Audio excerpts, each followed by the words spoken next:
ದೇವನಾಮಕ್ಕೆ ಸ್ತೋತ್ರ. ಈ ಮುಂಜಾನೆಯಲ್ಲಿ ಮತದಾವರ್ತಿ ದೇವರ ಸನ್ನಿಧಾನದಲ್ಲಿ ದೇವರನ್ನ ಆರಾಧಿಸುವುದಕ್ಕೆ ದೇವರು ನಮ್ಮ ಜೀವಿತದಲ್ಲಿ ಈ ಒಂದು ಅವಕಾಶವನ್ನು ಕೊಟ್ಟಿದ್ದಕ್ಕಾಗಿ ನಾವು ದೇವರಿಗೆ ಸ್ತೋತ್ರ ಮಾಡೋಣ. 2023 ಸೆಪ್ಟೆಂಬರ್ ತಿಂಗಳಿನ ಪ್ರಾರಂಭ ಭಾನುವಾರ ದೇವರನ್ನು ಆರಾಧಿಸುವುದಕ್ಕೆ ದೇವರು ನಮ್ಮ ಜೀವಿತದಲ್ಲಿ ಅವಕಾಶವನ್ನು ಕೊಟ್ಟಿದ್ದಾನೆ. ದೇವರಿಗೆ ಸ್ತೋತ್ರ. ಪ್ರಾರ್ಥನೆಯೊಂದಿಗೆ ಇಂದಿನ ಆರಾಧನೆಯನ್ನು ನಾವು ಪ್ರಾರಂಭಿಸುವ. ನಮ್ಮ ಕಣ್ಣುಗಳನ್ನು ಮುಚ್ಚಿ ನಮ್ಮ ಶ್ರೀಗಳನ್ನು ಬಾಗಿ ನಮ್ಮ ಆತ್ಮಕಲ್ಲುಗಳನ್ನು ಕರ್ತನಡೆಗೆ ಎತ್ತಿ ದೇವರ ಸನ್ನಿಧಾನದಲ್ಲಿ ಪ್ರಾರ್ಥಿಸುವ. ನಮ್ಮನ್ನು ಬಹಳವಾಗಿ ಪ್ರೀತಿ ಮಾಡುವ ನಮ್ಮ ಪ್ರೀತಿಯ ತಂದೆಯಾದ ದೇವರೇ, ನಿಮ್ಮ ಪರಿಶುದ್ಧ ನಾಮಕ್ಕೆ ಸ್ತೋತ್ರ. ಈ ಮುಂಜಾನೆಯಲ್ಲಿ ಮತ್ತೊಂದಾವರ್ತಿ ನಿಮ್ಮ ಸನ್ನಿಧಾನದಲ್ಲಿ ಸೇರಿ ಬರುವಂತೆ ಕೃಪೆ ಮಾಡಿದ್ದಕ್ಕಾಗಿ ಸ್ತೋತ್ರ. ಈ ಒಂದು ದಿನವನ್ನ, ಈ ಒಂದು ವಾರವನ್ನ ನಮ್ಮ ಜೀವಿತದಲ್ಲಿ ಕೊಟ್ಟಿದ್ದಕ್ಕಾಗಿ ಸ್ತೋತ್ರ. ಪ್ರತ್ಯೇಕವಾಗಿ ಈ ಒಂದು ಹೊಸ ತಿಂಗಳನ್ನು ಕಾಣುವಂತೆ ಕೃಪೆ ಮಾಡಿದ್ದಕ್ಕಾಗಿ ನಿಮಗೆ ವಂದನೆಗಳು. ಹೌದು ಕರ್ತನೆ, ಈ ಹೊಸ ತಿಂಗಳಿನ ಪ್ರಾರಂಭ ಭಾನುವಾರ ನಿಮ್ಮ ಸನ್ನಿಧಾನದಲ್ಲಿ ನಿಮ್ಮನ್ನು ಆರಾಧಿಸುವುದಕ್ಕೆ ನಮ್ಮನ್ನು ಪ್ರಾಪ್ತರಾಗಿ ಮಾರ್ಪಡಿಸಿದ್ದಕ್ಕಾಗಿ ಸ್ತೋತ್ರ. ಪ್ರತ್ಯೇಕವಾಗಿ ಇಂದಿನ ಆರಾಧನೆಯನ್ನು ನಿಮ್ಮ ಕರಗಳಿಗೆ ಸಮರ್ಪಿಸ್ತಾ ಇದ್ದೇವೆ. ಇಂದಿನ ಆರಾಧನೆಗಳನ್ನು ಆಶೀರ್ವದಿಸು. ವಿವಿಧ ಭಾಷೆಗಳಲ್ಲಿ, ವಿವಿಧ ಸ್ಥಳಗಳಲ್ಲಿ, ವಿವಿಧ ಸಂದರ್ಭಗಳಲ್ಲಿ, ವಿವಿಧ ಸಮಯಗಳಲ್ಲಿ ನಿಮ್ಮ ಮಕ್ಕಳು ನಿಮ್ಮನ್ನು ಸತ್ಯದಲ್ಲಿ ಆತ್ಮದಲ್ಲಿ ಆರಾಧಿಸುವುದಕ್ಕೆ ಸೇರಿ ಬರುವಾಗ ಇಂದಿನ ಆರಾಧನೆ ಪ್ರತಿಯೊಬ್ಬರ ಜೀವಿತಕ್ಕೆ ಒಂದು ಬಿಡುಗಡೆಯಾಗುವಂತೆ, ಪ್ರತ್ಯೇಕವಾಗಿ ದೇವರ ನಾಮಕ್ಕೆ ಮಹಿಮೆಗೆ ಕಾರಣವಾಗಿ ಮಾರ್ಪಡುವಂತೆ ನೀನು ಕೃಪೆ ಮಾಡುವುದಾಗಿ ನಾವು ಪ್ರಾರ್ಥಿಸ್ತಾ ಇದ್ದೇವೆ. ಹೌದು ಕರ್ತನೆ, ಆರಾಧನೆಗೆ ಅಡ್ಡಿಯಾಗಿರುವಂತಹ ಎಲ್ಲ ಕಲ್ಮಶಗಳನ್ನು ಮತ್ತೊಂದು ಆವರ್ತಿ ನಿಮ್ಮ ರಕ್ತದಿಂದ ನಮ್ಮನ್ನು ತೊಳೆದು ಶುದ್ಧಿಪಡಿಸು ಎಂಬುದಾಗಿ ನಾವು ಪ್ರಾರ್ಥಿಸ್ತಾ ಇದ್ದೇವೆ. ನಮ್ಮ ಅಶುದ್ಧಿ ಕರ್ತನೆ ನಿಮ್ಮ ಆರಾಧನೆಗೆ ಅಡ್ಡಿಯಾಗುವುದಕ್ಕೆ ಆಸ್ಪದ ಮಾಡಿಕೊಡ್ಬೇಡ ಎಂಬುದಾಗಿ ನಾವು ಪ್ರಾರ್ಥಿಸ್ತಾ ಇದ್ದೇವೆ. ಈ ಮುಂಜಾನೆಯಲ್ಲಿ ಮತ್ತೊಂದು ಆವರ್ತಿ ನಮ್ಮನ್ನೇ ನಿಮ್ಮ ಕರಗಳಿಗೆ ಸಮರ್ಪಿಸ್ತಾ ಇದ್ದೇವೆ. ಪ್ರಾರ್ಥನೆಗಳಿದ್ದಕ್ಕಾಗಿ ಸ್ತೋತ್ರ. ಯೇಸು ಕ್ರಿಸ್ತನ ಬುದ್ಧ ನಾಮದಲ್ಲಿ ಬಿಡುತ್ತೇವೆ ನಮ್ಮ ಪ್ರೀತಿಯ ತಂದೆ, ಆಮೆನ್. ದೇವನಾಮಕ್ಕೆ ಸ್ತೋತ್ರ. ಮತ್ತೊಂದು ಆವರ್ತಿ ನಿಮ್ಮ ದೇವರ ಸನ್ನಿಧಾನದಲ್ಲಿ ದೇವರನ್ನ ಆರಾಧಿಸುವುದಕ್ಕೆ ಸರ್ವಶಕ್ತನಾದ ದೇವರು ಇದೊಂದು ಅವಕಾಶವನ್ನ ನಮ್ಮ ಜೀವಿತದಲ್ಲಿ ಕೊಟ್ಟಿದ್ದಕ್ಕಾಗಿ ನಾವು ದೇವರಿಗೆ ವಂದನೆಯನ್ನ ಸಲ್ಲಿಸುವ. 2029 9ನೇ ತಿಂಗಳಿಗೆ ನಾವು ಕಾಲಿಟ್ಟಿದ್ದೇವೆ. ಸರ್ವ ಕೃಪಾಳುವಾದ ದೇವರು ವಿಶೇಷವಾದ ತನ್ನ ಕೃಪೆಯಿಂದ ಆತನು ನಮ್ಮನ್ನು ಕಾದು ಕಾಪಾಡಿದ್ದಾನೆ. ಲೋಕದ ಕಡೆಗೆ ಕಣ್ಣೆತ್ತಿ ನೋಡುವಾಗ, ಕಣ್ಣಾಯಿಸಿ ನೋಡುವಾಗ ಅನೇಕ ಕುಟುಂಬಗಳು ಅನೇಕ ವಿಧವಾದಂತಹ ಪ್ರಯಾಸಗಳಲ್ಲಿ, ವೇದನೆಗಳಲ್ಲಿ, ಪ್ರತ್ಯೇಕವಾಗಿ ತಮ್ಮ ಪ್ರಿಯರನ್ನ ಕಳೆದುಕೊಂಡವರಾಗಿ ದುಃಖದ ಮಡುವಿನಲ್ಲಿ ಆಗಿರುವಾಗ ದೇವರು ನಮ್ಮನ್ನ, ನಮ್ಮ ಕುಟುಂಬವನ್ನ, ಕೋಳಿತನ ಮರಿಗಳನ್ನ ತನ್ನ ರೆಕ್ಕೆಯಲ್ಲಿ ಕಾಯುವಂತೆ ಕಾಪಾಡಿದ್ದಕ್ಕಾಗಿ ದೇವರಿಗೆ ಕೃತಜ್ಞತೆಯನ್ನು ಸಲ್ಲಿಸಿ ಈ ಮುಂಜಾನೆಯಲ್ಲಿ ದಾವೀದನೊಂದಿಗೆ ಸೇರಿ ಆಡುವ ನನ್ನ ಮನವೇ ಯೆಹೋವನನ್ನು ಕೊಂಡಾಡು, ನನ್ನ ಸರ್ವೇಂದ್ರಿಗಳೇ ಆತನ ಪವಿತ್ರ ನಾಮವನ್ನು ಕೀರ್ತಿಸಿರಿ, ನನ್ನ ಮನವೇ ಯೆಹೋವನನ್ನು ಕೊಂಡಾಡು, ಆತನ ಉಪಕಾರಗಳಲ್ಲಿ ಒಂದನ್ನು ಮರೆಯಬೇಡ ಎಂಬುದಾಗಿ ಕಳೆದ 8 ತಿಂಗಳು ದೇವರು ಮಾಡಿದಂತಹ ಉಪಕಾರಗಳನ್ನು ನೆನೆಸಿ ಕೃತಜ್ಞತೆಯಿಂದ ಆತನ ಸನ್ನಿಧಾನದಲ್ಲಿ ಸ್ತೋತ್ರವೆಂಬ ಯಜ್ಞಗಳನ್ನು ಸಮರ್ಪಿಸಿ ಆತನಿಗೆ ಸಲ್ಲತಕ್ಕ ಆರಾಧನೆಯನ್ನ, ಆತನಿಗೆ ಸಲ್ಲತಕ್ಕ ಮಹಿಮೆಯನ್ನ ನಾವು ಸಲ್ಲಿಸುವಂತವರಾಗಿರುವ ಒಂದು ಹಾಡಿನ ಕೆಲವು ಚರಣಗಳನ್ನು ಹಾಡಿ ಪ್ರಾರಂಭದಲ್ಲಿ ದೇವರ ನಾಮವನ್ನ ನಾವು ಮಹಿಮೆಪಡಿಸುವ. ದಿವ್ಯ ತೇಜ ಪ್ರಭಾವ ರಾಜ ದೇವನಂದನ ನಮೋ ನಮೋಸ್ತುತೆ. ದಿವ್ಯ ತೇಜ ಪ್ರಭಾವ ರಾಜ ದೇವನಂದನ ನಮೋ ನಮೋಸ್ತುತೆ.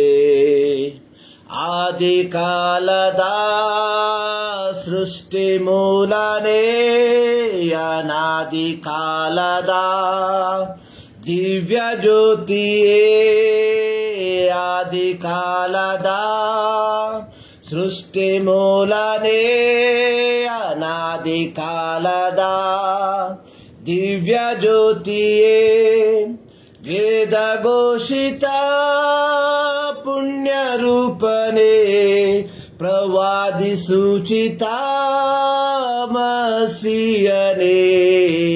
ದಿವ್ಯ ತೇಜ ಪ್ರಭಾವ ರಾಜ ದೇವನಂದನ ನಮೋ ನಮೋಸ್ತುತೆ. ದಿವ್ಯ ತೇಜ ಪ್ರಭಾವ ರಾಜ ದೇವನಂದನ ನಮೋ ನಮೋಸ್ತುತೆ. ವಾಕ್ಯ ರೂಪದ ದೇವಜ್ಞಾನವೇ ತ್ರಯೇಕ ದೇವರ ದ್ವಿತೀಯ ಭಾಗವೇ. ವಾಕ್ಯ ರೂಪದ ದೇವಜ್ಞಾನವೇ ತ್ರಯೇಕ ದೇವರ ದ್ವಿತೀಯ ರೂಪನೇ. ಲೋಕ ರಕ್ಷಣೆ ಪೂರೈಸಲು ಸುಲೋಕ ತ್ಯಜಿಸಿದ ಎನ್ ಪ್ರಿಯ ಕರ್ತನೇ. ದಿವ್ಯ ತೇಜ ಪ್ರಭಾವ ರಾಜ ದೇವನಂದನ ನಮೋ ನಮೋಸ್ತುತೆ. ದಿವ್ಯ ತೇಜ ಪ್ರಭಾವ ರಾಜ ದೇವನಂದನ ನಮೋ ನಮೋಸ್ತುತೆ. ಲಕ್ಷ ಸೂರ್ಯರ ತೇಜ ರೂಪನೇ ನಕ್ಷತ್ರ ಸೂಚಿತ ಪುಣ್ಯ ಜಾತನೇ. ಲಕ್ಷ ಸೂರ್ಯರ ತೇಜ ರೂಪನೇ ನಕ್ಷತ್ರ ಸೂಚಿತ ಪುಣ್ಯ ಜಾತನೇ. ಅಕ್ಷಯ ಪ್ರಭವ ಶಾಲಿಯಾದರೂ ಪ್ರತ್ಯಕ್ಷನಾದನೇ ಬೆತ್ಲೆಹೇಮಿನೋ. ದಿವ್ಯ ತೇಜ ಪ್ರಭಾವ ರಾಜ ದೇವನಂದನ ನಮೋ ನಮೋಸ್ತುತೆ. ದಿವ್ಯ ತೇಜ ಪ್ರಭಾವ ರಾಜ ದೇವನಂದನ ನಮೋ ನಮೋಸ್ತುತೆ. ಹಲ್ಲೆಲೂಯ. ಹಾಡುಗಾರನು ಹಾಡುವಂಥದ್ದು ದಿವ್ಯ ತೇಜ ಪ್ರಭಾವ ರಾಜ ದೇವನಂದನ ನಮೋ ನಮೋಸ್ತುತೆ. ದೇವರ ವಾಕ್ಯದಲ್ಲಿ ನಾವು ಪ್ರಕಟಣೆ ಪುಸ್ತಕದಲ್ಲಿ ಯೋಹಾನನು ಒಂದು ದರ್ಶನವನ್ನ ಕಾಣುವಂಥದ್ದಾಗಿ ನಾವು ನೋಡುತ್ತೇವೆ. ಸೊ ಅಲ್ಲಿ ನಾವು ನೋಡುವಂಥದ್ದು ಆತನನ್ನು ಕಂಡಾಗ ನಾನು ಸತ್ತವರಂತೆ ಬಿದ್ದೇನು ಎಂಬುದಾಗಿ. ಇಲ್ಲಿ ಹಾಡುಗಾರನು ಹಾಡಿರುವಂಥದ್ದು ದಿವ್ಯ ತೇಜ ಪ್ರಭಾವ ರಾಜ ದೇವನಂದನ ನಮೋ ನಮೋಸ್ತುತೆ. ಪ್ರಕಟಣೆ ಪುಸ್ತಕ 1ನೇ ಅಧ್ಯಾಯ ಅದರ 13ನೇ ವಾಕ್ಯದಲ್ಲಿ ಯೋಹಾನನು ಕಂಡಂತಹ ಒಂದು ದರ್ಶನ ಅಥವಾ ಮನುಷ್ಯ ಕುಮಾರನ ಒಂದು ವರ್ಣನೆ ಈ ರೀತಿಯಾಗಿ ನಾವು ನೋಡ್ತೇವೆ. 7 ಚಿನ್ನದ ದೀಪಸ್ತಂಭಗಳನ್ನು, ಆ ದೀಪಸ್ತಂಭದ ಮಧ್ಯದಲ್ಲಿ ಮನುಷ್ಯ ಕುಮಾರನಂತೆ ಇರುವನನ್ನು ಕಂಡೆನು. ಅವನು ನಿಲುವಂಗಿಯನ್ನು ತೊಟ್ಟು ಚಿನ್ನದ ಪಟ್ಟಿಯನ್ನು ಎದೆಗೆ ಕಟ್ಟಿಕೊಂಡಿದ್ದನು. ಅವನ ತಲೆಯ ಕೂದಲು ಬಿಳಿ ಉಣ್ಣೆಯಂತೆಯೂ ಹಿಮದಂತೆಯೂ ಬೆಳ್ಳಗಿತ್ತು. ಆತನ ಕಣ್ಣುಗಳು ಬೆಂಕಿಯ ಉರಿಯಂತೆಯೂ ಆತನ ಪಾದಗಳು ಕುಲುಮೆಯಲ್ಲಿ ಕಾಯಿಸಿದ ತಾಮ್ರದಂತೆಯೂ ಆತನ ಧ್ವನಿಯು ಜಲಪ್ರವಾಹದ ಘೋಷದಂತೆಯೂ ಇದ್ದವು. ಸೊ ಇಲ್ಲಿ ಯೋಹಾನನು ತಾನು ಕಂಡ ಯೇಸುವಿನ ಒಂದು ವಿವರಣೆಯನ್ನ ಕೊಡುವಂಥದ್ದಾಗಿ ನಾವು ನೋಡುತ್ತೇವೆ. ಇಲ್ಲಿ ಹಾಡುಗಾರನು ಹಾಡಿರುವಂಥದ್ದು ದಿವ್ಯ ತೇಜ ಪ್ರಭಾವ ರಾಜ ದೇವನಂದನ ನಮೋ ನಮೋಸ್ತುತೆ. ಈ ಮುಂಜಾನೆಯಲ್ಲಿ ನಾವು ದೇವರ ಸನ್ನಿಧಾನದಲ್ಲಿ ದೇವರನ್ನ ಆರಾಧಿಸುವುದಕ್ಕೆ ನಾವು ಸೇರಿ ಬಂದಿದ್ದೇವೆ. ಸೊ ಆತನನ್ನು ಆರಾಧಿಸುವಾಗ ಆತನ ಗಾಂಭೀರ್ಯತೆ, ಆತನ ಮಹತ್ವ ಏನೆಂಬುದಾಗಿ ನಾವು ಅರ್ಥೈಸಿಕೊಂಡವರಾಗಿ ಆತನನ್ನು ಆರಾಧಿಸುವಂಥದ್ದು ನಮ್ಮ ಜೀವಿತದಲ್ಲಿ ಒಂದು ಒಳ್ಳೆಯದಾಗಿರ್ತದೆ. ಯಾಕಂದ್ರೆ ಅನೇಕರು ದೇವರ ಮಹತ್ವವನ್ನ, ದೇವರ ವೈಭವವನ್ನ ಸರಿಯಾದ ರೀತಿಯಲ್ಲಿ ಅರ್ಥ ಮಾಡಿಕೊಳ್ಳದೆ ದೇವರನ್ನ ಕೇವಲ ಒಂದು ವಸ್ತುವಿಗೆ ಅಥವಾ ಒಂದು ರೂಪಕ್ಕೆ ಹೋಲಿಕೆ ಮಾಡಿ ಆತನನ್ನು ಆರಾಧಿಸುವಂಥದ್ದನ್ನು ನಾವು ನೋಡ್ತಾ ಇದ್ದೇವೆ. ಇಲ್ಲಿ ಯೋಹಾನನು ಕಂಡಂತಹ ಆ ಒಂದು ದರ್ಶನ, ಅದರ ವಿವರಣೆ ಅನ್ನುವಂಥದ್ದು ಮಾನಸಿಕವಾದ ಮಾತುಗಳಲ್ಲಿ ವಿವರಿಸುವುದಕ್ಕೆ ಅಸಾಧ್ಯವಾಗಿರುವಂಥದ್ದಾಗಿದೆ. 14ನೇ ವಾಕ್ಯದಲ್ಲಿ ಆತನ ತಲೆಯ ಕೂದಲು ಬಿಳಿ ಉಣ್ಣೆಯಂತೆಯೂ ಹಿಮದಂತೆಯೂ ಬೆಳ್ಳಗಿತ್ತು. ಅಂದ್ರೆ ಯೋಹಾನನ ಕೈಯಲ್ಲಿ, ಯೋಹಾನನ ಮೂಲಕ ಆ ದೇವರ ಆ ಒಂದು ಪ್ರಸನ್ನತೆಯನ್ನು ಕೇವಲ ಈ 2 ಮಾತುಗಳಿಂದ ಮಾತ್ರ ವಿವರಿಸುವುದಕ್ಕೆ ಸಾಧ್ಯವಾಗಿತ್ತು. ಆದರೆ ಕೇವಲ ಇದಕ್ಕೆ ಮಾತ್ರ ಹೋಲಿಕೆ ಮಾಡುವಂಥದ್ದಲ್ಲ, ಇದಕ್ಕಿಂತಲೂ ಮಿಗಿಲಾಗಿರುವಂಥದ್ದು. ಆತನ ಕಣ್ಣುಗಳು ಬೆಂಕಿಯ ಉರಿಯಂತೆಯೂ ಆತನ ಪಾದಗಳು ಕುಲುಮೆಯಲ್ಲಿ ಕಾಯಿಸಿದ ತಾಮ್ರದಂತೆಯೂ ಇದು ಇತ್ತು ಎಂಬುದಾಗಿ ನಾವು ನೋಡ್ತೇವೆ. ಇಲ್ಲಿ ನಾವು ಅರ್ಥ ಮಾಡಿಕೊಳ್ಳಬೇಕಾಗಿರುವಂತಹ ಒಂದು ಸತ್ಯ, ಪ್ರತ್ಯೇಕವಾಗಿ ದೇವರನ್ನ ಆರಾಧಿಸುವುದಕ್ಕೆ ನಾವು ಸೇರಿ ಬರುವಾಗ ದೇವರ ಘನತೆಯನ್ನ, ದೇವರ ಮಹತ್ವವನ್ನ ನಾವು ಸರಿಯಾಗಿ ಅರ್ಥ ಮಾಡಿಕೊಂಡು ಆತನನ್ನ ಆರಾಧಿಸುವಂಥದ್ದು ನಮ್ಮ ಜೀವಿತದಲ್ಲಿ ದೇವರನ್ನ ಹೆಚ್ಚಾಗಿ ಆರಾಧಿಸುವುದಕ್ಕೆ ಒಂದು ಮಾರ್ಗವಾಗಿ ಮಾರ್ಪಡುವಂಥದರಲ್ಲಿ ಯಾವ ಸಂಶಯವೂ ಇಲ್ಲ. ಕೀರ್ತನೆ 146ರಲ್ಲಿ ನಾವು ನೋಡುತ್ತೇವೆ, ಯಾಹುವಿಗೆ ಸ್ತೋತ್ರ, ನನ್ನ ಮನವೇ ಯೆಹೋವನನ್ನು ಸ್ತುತಿಸು, ಪ್ರಾಣವಿರುವವರೆಗೂ ಯೆಹೋವನನ್ನು ಸ್ತುತಿಸುವೆನು, ಜೀವಮಾನವೆಲ್ಲ ನನ್ನ ದೇವರನ್ನ ಕೊಂಡಾಡುವೆನು. ಈ ಒಂದು ಕೀರ್ತನೆಗಳಲ್ಲಿ ಕೀರ್ತನೆಗಾರನು ಹೇಳಿರುವಂಥದ್ದು, ನನ್ನ ಮನವೇ ಯೆಹೋವನನ್ನ ಸ್ತುತಿಸು. ಆರಾಧನೆ ಅನ್ನುವಂಥದ್ದು ವ್ಯಕ್ತಿಗತವಾಗಿರುವಂತಹ ಒಂದು ಕಾರ್ಯ. ಇಂದು ನಾವು ನಮ್ಮ ಸಭೆಗಳಲ್ಲಿ ಆರಾಧನಾ ನಾಯಕರುಗಳನ್ನ, ವರ್ಷಿಪ್ ಲೀಡರ್ಸ್ಗಳನ್ನು ನಾವು ನೋಡ್ತೇವೆ. ಆರಾಧನೆ ಅನ್ನುವಂಥದ್ದು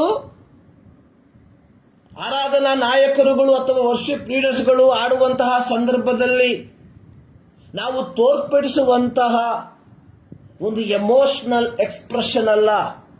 ಆರಾಧನೆ ಅನ್ನುವಂಥದ್ದು ದೇವರು ಯಾರೆಂಬುದಾಗಿ ನಾನು ವೈಯಕ್ತಿಕವಾಗಿ ಅರ್ಥ ಮಾಡಿಕೊಂಡು,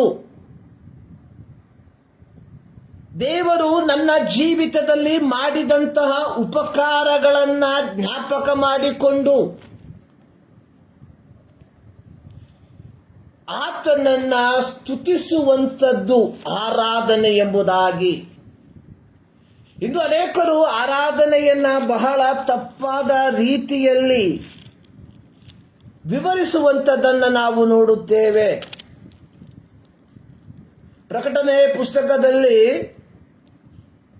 ನಾವು ನೋಡುವಂಥದ್ದು ಆರಾಧನೆಯ ಒಂದು ವಿವರಣೆಯನ್ನ ಈ ರೀತಿಯಾಗಿ ನಾವು ನೋಡುತ್ತೇವೆ. ಪ್ರಕಟಣೆ ಪುಸ್ತಕ 7ನೇ ಅಧ್ಯಾಯದ 9-10 ವಾಕ್ಯದಲ್ಲಿ, ಯಾರಿಂದಲೂ ಎಣಿಸಲಾಗದಂತಹ ಮಹಾಸಮೂಹವು ಸಿಂಹಾಸನದ ಮುಂದೆಯೂ ಯಜ್ಞದ ಕುರಿಯಾದಾತನ ಮುಂದೆಯೂ ನಿಂತಿರುವುದನ್ನು ಕಂಡೆನು. ಅವರು ಸಕಲ ಜನಾಂಗ, ಕುಲ, ಪ್ರಜೆಗಳವರು, ಸಕಲ ಭಾಷೆಗಳನ್ನಾಡುವವರು ಆಗಿದ್ದರು. ಅವರು ಬಿಳು ನಿಲುವಂಗಿಯನ್ನ ತೊಟ್ಟುಕೊಂಡು ತಮ್ಮ ಕೈಗಳಲ್ಲಿ ಖರ್ಜೂರದ ಗಡಿಗಳನ್ನ ಹಿಡಿದುಕೊಂಡಿದ್ದರು. ಅವರು ಸಿಂಹಾಸನಾಸೀನನಾಗಿರುವ ನಮ್ಮ ದೇವರಿಗೂ ಯಜ್ಞದ ಕುರಿಯಾದಾತನಿಗೂ ನಮಗೆ ರಕ್ಷಣೆಯುಂಟಾದದಕ್ಕಾಗಿ ಸ್ತೋತ್ರ ಎಂದು ಮಹಾಶಬ್ದದಿಂದ ಕೂಗಿದರು. ಯಥಾರ್ಥವಾದ ಆರಾಧನೆ ಅಂದರೆ ನಮ್ಮನ್ನು ಪಾಪದಿಂದ, ಶಾಪದಿಂದ, ನಿತ್ಯ ಮರಣದಿಂದ ಅಂದರೆ ನರಕದಿಂದ ತಪ್ಪಿಸಿದ ದೇವರಿಗೆ ಕೃತಜ್ಞತೆಯನ್ನ ಸಲ್ಲಿಸುವಂಥದ್ದು ಆರಾಧನೆ. ಆರಾಧನೆ ಎನ್ನುವಂಥದ್ದು ಭಾನುವಾರದ ದಿನಗಳಲ್ಲಿ ಸಭೆಗೆ ಹೋಗಿ ಕುಳಿತುಕೊಳ್ಳುವಂಥದ್ದಲ್ಲ. ಆರಾಧನೆಯು ಕೇವಲ ಹಾಡುಗಳನ್ನ ಹಾಡಿ ಅನ್ಯ ಭಾಷೆಗಳಲ್ಲಿ ದೇವರನ್ನ ಸ್ತುತಿಸುವಂಥದ್ದಲ್ಲ. ಆರಾಧನೆಯು ಕೇವಲ ಕಾಣಿಕೆಗಳನ್ನ, ದಶಮ ಭಾಗಗಳನ್ನ ಸಮರ್ಪಿಸುವಂಥದ್ದಲ್ಲ. ಆರಾಧನೆ ಅನ್ನುವಂಥದ್ದು ಪಾಪದ ದಾಸತ್ವದಿಂದ, ನರಕದಿಂದ ನಮ್ಮನ್ನು ಬಿಡುಗಡೆ ಮಾಡಿದ ದೇವರಿಗೆ ಕೃತಜ್ಞತೆಯನ್ನ ಸಲ್ಲಿಸುವಂಥದ್ದಾಗಿದೆ ಆರಾಧನೆ. ಇಲ್ಲಿ ಯೋಹಾನನು ಪರಲೋಕದ ಒಂದು ಆರಾಧನೆಯ ಒಂದು ಮಾದರಿಯನ್ನ ನಮಗೆ ತಿಳಿಸುವಂಥದ್ದಾಗಿ ನೋಡುತ್ತೇವೆ. ಸಿಂಹಾಸನದ ಮುಂದೆ ನಿಂತಿದ್ದಂತಹ ಮಹಾಸಮೂಹ ಅವರು ಈ ರೀತಿಯಾಗಿ ಆಡ್ತಾ ಇದ್ದಾರೆ, ನಮಗೆ ರಕ್ಷಣೆಯುಂಟಾದದಕ್ಕಾಗಿ ದೇವರಿಗೆ ಸ್ತೋತ್ರ. ಈ ಭೂಲೋಕದಲ್ಲಿ ಜೀವಿಸುತ್ತಿರುವ ನಾವುಗಳು ಈ ಕರ್ತನಾದ ಯೇಸು ಕ್ರಿಸ್ತನ ಮೂಲಕ ಪಾಪ ಕ್ಷಮಾಪಣೆಯನ್ನ ಪಡೆದುಕೊಂಡದ್ದರ ಫಲವಾಗಿ ದೇವರ ಮಕ್ಕಳೆಂಬ ಪದವಿಯನ್ನ ದೇವರು ನಮಗೆ ಕೊಟ್ಟಿರುವುದರ ಫಲವಾಗಿ ದೇವರಿಗೆ ಸ್ತೋತ್ರವೆಂಬ ಯಜ್ಞಗಳನ್ನು ಸಮರ್ಪಿಸುವಂತದ್ದಾಗಿದೆ ಯಥಾರ್ಥವಾದ ಆರಾಧನೆ. ಇನ್ನು ಅನೇಕರು ನೆನೆಸುವಂಥದ್ದು ಆರಾಧನೆ ಎಂದರೆ ಸಭಾ ಕಟ್ಟಡಗಳಿಗೆ ಹೋಗಿ ಕುಳಿತುಕೊಳ್ಳುವಂಥದ್ದು ಎಂಬುದಾಗಿ. ಪ್ರಿಯರೇ, ಕೇವಲ ನಮ್ಮ ಶರೀರ ಅಲ್ಲಿ ಕುಳಿತುಕೊಳ್ಳುವುದರಿಂದ ಯಾವ ಪ್ರಯೋಜನವೂ ಇಲ್ಲ. ಪ್ರತಿ ಆರಾಧನೆಯಲ್ಲಿ ನಾವು ಕುಳಿತುಕೊಳ್ಳುವಂತಹ ಸಂದರ್ಭದಲ್ಲಿ ನಾವು ಜ್ಞಾಪಕ ಮಾಡಿಕೊಳ್ಳಬೇಕಾಗಿರುವಂತಹ, ಮನನ ಮಾಡಿಕೊಳ್ಳಬೇಕಾಗಿರುವಂತಹ ವಿಚಾರವೇನೆಂದರೆ, ಪಾಪದ ದಾಸತ್ವದಿಂದ ನನ್ನನ್ನು ಬಿಡುಗಡೆ ಮಾಡಿದ ದೇವರಿಗೆ ಸ್ತೋತ್ರವನ್ನ ಸಲ್ಲಿಸುವಂಥದ್ದೇ ನಿಜವಾದ ಆರಾಧನೆ. 2023 ಸೆಪ್ಟೆಂಬರ್ ತಿಂಗಳಿನ ಪ್ರಾರಂಭ ಭಾನುವಾರ ನಾವು ದೇವರ ಸನ್ನಿಧಾನಕ್ಕೆ ಸೇರಿ ಬಂದಿರುವಾಗ ಕೃತಜ್ಞತೆಯಿಂದ ದೇವರಿಗೆ ನಾವು ಆರಾಧನೆಯನ್ನ ಸಲ್ಲಿಸುವಂತವರಾಗಿದ್ದೇವ ಎಂಬ ಒಂದು ಪ್ರಶ್ನೆಯನ್ನ ನಮಗೆ ನಾವೇ ಕೇಳಿಕೊಳ್ಳಬೇಕು. ಆರಾಧನೆ ಎಂದರೆ ನಮಗೆ ರಕ್ಷಣೆಯನ್ನ ಉಂಟು ಮಾಡಿದ್ದಕ್ಕಾಗಿ ದೇವರಿಗೆ ಸ್ತೋತ್ರವನ್ನ ಸಲ್ಲಿಸುವಂಥದ್ದು. ಪ್ರಿಯರೇ, ಈ ಮುಂಜಾನೆಯಲ್ಲಿ ನಾವು ದೇವರ ಸನ್ನಿಧಾನಕ್ಕೆ ಆತನನ್ನು ಆರಾಧಿಸುವುದಕ್ಕೆ ಹೋಗುವಾಗ ನಾವು ಮನನ ಮಾಡಿಕೊಳ್ಳಬೇಕಾಗಿರುವಂತಹ ಒಂದು ಕಾರ್ಯ, ದೇವರಿಗೆ ಕೃತಜ್ಞತೆಯನ್ನ, ದೇವರು ನಮ್ಮನ್ನು ರಕ್ಷಿಸಿದ್ದಕ್ಕಾಗಿ ಆತನಿಗೆ ಕೃತಜ್ಞತೆಯನ್ನ ಸಲ್ಲಿಸುವಂತದ್ದಾಗಿದೆ ಎಂಬುದನ್ನ ನಾವು ಎಂದಿಗೂ ಮರೆಯಬಾರದು. ಇದೇ ನಿಜವಾದಂತಹ ಒಂದು ಆರಾಧನೆ. ನಾನು ಸಾಧಾರಣವಾಗಿ ಹೇಳುವಂಥದ್ದು, ಆರಾಧನೆ ಎನ್ನುವಂಥದ್ದು ಒಂದು ಸಮರ್ಪಣೆಯಾಗಿದೆ. ಆದುದರಿಂದಲೇ ಪೌಲನು ರೋಮಾ ಪತ್ರಿಕೆ 12ನೇ ಅಧ್ಯಾಯದಲ್ಲಿ ಹೇಳಿರುವಂಥದ್ದು, offer your body as a living sacrifice. ನೀವು ನಿಮ್ಮ ದೇಹಗಳನ್ನ, ನಿಮ್ಮ ಶರೀರಗಳನ್ನ ದೇವರಿಗೆ ಮೀಸಲಾಗಿಯೂ ಮೆಚ್ಚುಗೆಯಾಗಿಯೂ ಇರುವ ಸಜೀವ ಯಜ್ಞವಾಗಿ ಸಮರ್ಪಿಸಿರಿ. ಹಳೆಯ ಉಡಂಬಡಿಕೆಯಲ್ಲಿ ಇಸ್ರಾಯೇಲ್ ಜನರು ದೇವರ ಸನ್ನಿಧಾನದಲ್ಲಿ ಯಜ್ಞವನ್ನ ಸಮರ್ಪಿಸುವುದಕ್ಕೆ ಹೋತಗಳನ್ನ, ಹೋರಿಗಳನ್ನ ತರುವಂತಹ ಸಂದರ್ಭದಲ್ಲಿ ಅವುಗಳನ್ನು ಜೀವ ಸಮೇತವಾಗಿ ಯಾಜಕನ ಕೈಗೆ ಒಪ್ಪಿಸಿಕೊಡ್ತಾ ಇದ್ರು. ಯಾಜಕನು ಅದನ್ನ ಕತ್ತರಿಸಿ ಅದರ ರಕ್ತವನ್ನ ದೇವದರ್ಶನ ಗುಡಾರದ ಮೇಲೆ ಚೆಲ್ಲುವುದರ ಮೂಲಕವಾಗಿ ಆರಾಧನೆ ಸಮರ್ಪಕವಾಗುತ್ತಿತ್ತು. ಹೊಸ ಒಡಂಬಡಿಕೆಯ ದೇವ ಜನರಾದ ನಮಗೆ ಈ ಒಂದು ಹೋರಿಗಳ ಅವಶ್ಯಕತೆ ಇಲ್ಲ. ಇಲ್ಲಿ ನಾವು ಸಮರ್ಪಣೆ ಮಾಡಬೇಕಾಗಿರುವಂಥದ್ದು ನಮ್ಮನ್ನೇ. ಇಲ್ಲಿ ಸಮರ್ಪಣೆ ಮಾಡಬೇಕಾಗಿರುವಂಥದ್ದು ಕಾಣಿಕೆಯನ್ನಲ್ಲ, ಇಲ್ಲಿ ಸಮರ್ಪಣೆ ಮಾಡಬೇಕಾಗಿರುವಂಥದ್ದು ನಮ್ಮನ್ನೇ. ಆದುದರಿಂದಲೇ ಪೌಲನು ಸ್ಪಷ್ಟವಾಗಿ ಹೇಳಿರುವಂಥದ್ದು, offer your body as a living sacrifice. ನಿಮ್ಮ ದೇಹಗಳನ್ನ ದೇವರಿಗೆ ಮೀಸಲಾಗಿಯೂ ಮೆಚ್ಚುಗೆಯಾಗಿಯೂ ಇರುವ ಸಜೀವ ಯಜ್ಞವಾಗಿ ಸಮರ್ಪಿಸಿರಿ. ಈ ಮುಂಜಾನೆಯಲ್ಲಿ ದೇವರ ಸನ್ನಿಧಾನದಲ್ಲಿ ನಾವು ದೇವರನ್ನ ಆರಾಧಿಸುವುದಕ್ಕೆ ಸೇರಿ ಬರುವಾಗ ಪ್ರಿಯರೇ, ನಾವು ನಮ್ಮನ್ನೇ ನಾವು ಪರೀಕ್ಷಿಸಿಕೊಳ್ಳಬೇಕು. ನನ್ನ ಶರೀರ ದೇವರಿಗೆ ಮೀಸಲಾಗಿಯೂ ಮೆಚ್ಚುಗೆಯಾಗಿಯೂ ಇರುವ ಒಂದು ಯಜ್ಞವಾಗಿ ಸಮರ್ಪಕವಾಗಿದ್ದೀಯಾ? ಅನೇಕರು ದೇವರನ್ನ ಆರಾಧಿಸುವುದಕ್ಕೆ ಬರುವಂಥದ್ದನ್ನು ನಾವು ನೋಡುತ್ತೇವೆ. ಆದರೆ ನನ್ನ ಆರಾಧನೆ, ನನ್ನ ಪ್ರಾರ್ಥನೆ ದೇವರಿಗೆ ಸಮರ್ಪಕವಾಗಬೇಕಾದರೆ ಮೊದಲು ನನ್ನನ್ನು ನಾನು ದೇವರಿಗೆ ಸಮರ್ಪಿಸುವಂತವನಾಗಿರಬೇಕು. ಆದಿಕಾಂಡ ಪುಸ್ತಕದಲ್ಲಿ ನಾವು ನೋಡುತ್ತೇವೆ, ಹಾಬೇಲನು ಕಾಯಿನನ್ನು ದೇವರಿಗೆ ಯಜ್ಞಗಳನ್ನು ಸಮರ್ಪಿಸುವುದಕ್ಕೆ ಹೋದಂತಹ ವಿಚಾರ. ಸತ್ಯವೇದ ಹೇಳ್ತಾ ಇದೆ, ಯೆಹೋವನು ಹಾಬೇಲನ ಕಾಣಿಕೆಯನ್ನ ಅಂಗೀಕರಿಸಿದ. ನನ್ನ ಪ್ರಾರ್ಥನೆ, ನನ್ನ ಆರಾಧನೆ ದೇವರು ಅಂಗೀಕಾರ ಮಾಡಬೇಕಾದರೆ ಮೊದಲು ನನ್ನನ್ನು ದೇವರು ಅಂಗೀಕಾರ ಮಾಡಬೇಕು. ದೇವರು ನನ್ನನ್ನು ಅಂಗೀಕಾರ ಮಾಡಬೇಕಾದರೆ ನನ್ನ ಜೀವಿತ ದೇವರ ವಾಕ್ಯಾನುಸಾರವಾಗಿ ಆಗಿರಬೇಕು. ಪ್ರಿಯರೇ, ನಮ್ಮ ಜೀವಿತ ದೇವರ ವಾಕ್ಯಾನುಸಾರವಾಗಿ ಆಗದೆ ಹೋದರೆ ನಾವು ಬಾಹ್ಯವಾಗಿ ತೋರ್ಪಡಿಸುವಂತಹ ಯಾವ ತೋರ್ಪಡಿಕೆಯೂ ದೇವರಿಗೆ ಮೆಚ್ಚುಗೆಯಾಗೋದಿಲ್ಲ. ಆದುದರಿಂದಲೇ ಸರ್ವಶಕ್ತನಾದ ದೇವರು ಪ್ರವಾದಿಯಾದಂತಹ ಸಮುವೇಲನಿಗೆ ಹೇಳಿದ್ದು, ಮನುಷ್ಯನು ಹೊರಗಿನದನ್ನು ನೋಡುತ್ತೇನೆ, ದೇವರು ಹೃದಯವನ್ನ ಪರಿಶೋಧಿಸುವಂತವನು. ಈ ಮುಂಜಾನೆಯಲ್ಲಿ ದೇವರ ಸನ್ನಿಧಾನದಲ್ಲಿ, ದೇವರ ಆಲಯದಲ್ಲಿ ದೇವರನ್ನ ಆರಾಧಿಸುವುದಕ್ಕೆ ನಾವು ಸೇರಿ ಬರುವಾಗ ಪ್ರಿಯರೇ, ನಮ್ಮ ಹೃದಯವನ್ನ ಪರೀಕ್ಷಿಸುವಂತ ದೇವರ ಮುಂಭಾಗದಲ್ಲಿ ಪೌಲನು ಹೇಳಿದ ರೀತಿಯಲ್ಲಿ ನಾವು ನಮ್ಮ ದೇಹಗಳನ್ನ ದೇವರಿಗೆ ಮೀಸಲಾಗಿಯೂ ಮೆಚ್ಚುಗೆಯಾಗಿಯೂ ಇರುವ ಸಜೀವ ಯಜ್ಞವಾಗಿ ಸಮರ್ಪಿಸುತ್ತಿದ್ದೇವ ಎಂಬ ಪ್ರಶ್ನೆಯನ್ನ ನಮಗೆ ನಾವೇ ಕೇಳಿಕೊಳ್ಳಬೇಕು. ನಾವು ಇತರರನ್ನ ಜಡ್ಜ್ ಮಾಡುವಂಥದ್ರಲ್ಲಿ ಬಹಳ ಮುನ್ನೆಲೆಗೆ ಇರುವಂತಹ ವ್ಯಕ್ತಿಗಳಾಗಿದ್ದೇವೆ. ಆದರೆ ದೇವರು ಹೇಳುವಂಥದ್ದು, let us examine your self, ನನ್ನನ್ನು ನಾನೇ ಪರೀಕ್ಷಿಸಿಕೊಳ್ಬೇಕು. ಈ ಮುಂಜಾನೆಯಲ್ಲಿ ದೇವರು ನಮ್ಮ ಜೀವಿತದಲ್ಲಿ ಈ ಒಂದು ಅವಕಾಶವನ್ನ, ಈ ಒಂದು ದಿನವನ್ನ ಕೊಟ್ಟಿದ್ದಾನೆ. We don't know next week we may get, we may not get. ಮುಂದಿನ ಭಾನುವಾರ ನಮಗೆ ಲಭಿಸಬಹುದು, ಲಭಿಸದೆ ಇಲ್ಲದೆ ಇರಬಹುದು. ಲಭಿಸಿದರೆ ಸ್ತೋತ್ರ, ಲಭಿಸದೆ ಹೋದರೆ ಈ ಭಾನುವಾರ ದೇವರನ್ನ ಆರಾಧಿಸುವುದಕ್ಕೆ ದೇವರು ನನ್ನ ಜೀವಿತದಲ್ಲಿ, ನಮ್ಮ ಜೀವಿತದಲ್ಲಿ ಅವಕಾಶವನ್ನು ಕೊಟ್ಟಿರುವಾಗ ನಾವು ದೇವರಿಗೆ ಯಥಾರ್ಥವಾದಂತಹ ಒಂದು ಆರಾಧನೆಯನ್ನ ನಾವು ಸಲ್ಲಿಸುವಂತವರಾಗಿರುವ ಈ ಮುಂಜಾನೆಯಲ್ಲಿ ಸರ್ವಶಕ್ತನಾದ ದೇವರು ಅದಕ್ಕೋಸ್ಕರವಾಗಿ ನಮ್ಮೆಲ್ಲರನ್ನ ಸಹಾಯ ಮಾಡಲಿ ಎಂಬುದಾಗಿ ನಾನು ಪ್ರಾರ್ಥಿಸುತ್ತೇನೆ ಮತ್ತು ಆಶಿಸುತ್ತೇನೆ. ಈ ದಿನದ ದೇವರ ವಾಕ್ಯ ಧ್ಯಾನಕ್ಕಾಗಿ ನಾವು ಆರಿಸಿಕೊಂಡಿರುವಂತಹ ದೇವರ ವಾಕ್ಯ ಮಾರ್ಕನ ಬರೆದ ಸುವಾರ್ತೆ 6ನೇ ಅಧ್ಯಾಯ ಅದರ 30ನೇ ವಾಕ್ಯದಿಂದ ಕೆಲವು ವಾಕ್ಯ ಭಾಗಗಳು. ನಾನು ಕೊಟ್ಟಿರುವಂತಹ ಒಂದು ಟೈಟಲ್ ಅನ್ನುವಂಥದ್ದು, ಶೀರ್ಷಿಕೆ ಅನ್ನುವಂಥದ್ದು, ಗುರುಗಳು ವಿಮೋಚನೆಯ ಬಾತ್ಮಿದಾರರು ಅಥವಾ ಗುರುಗಳು ವಿಮೋಚನೆಯ ಪ್ರತಿನಿಧಿಗಳು.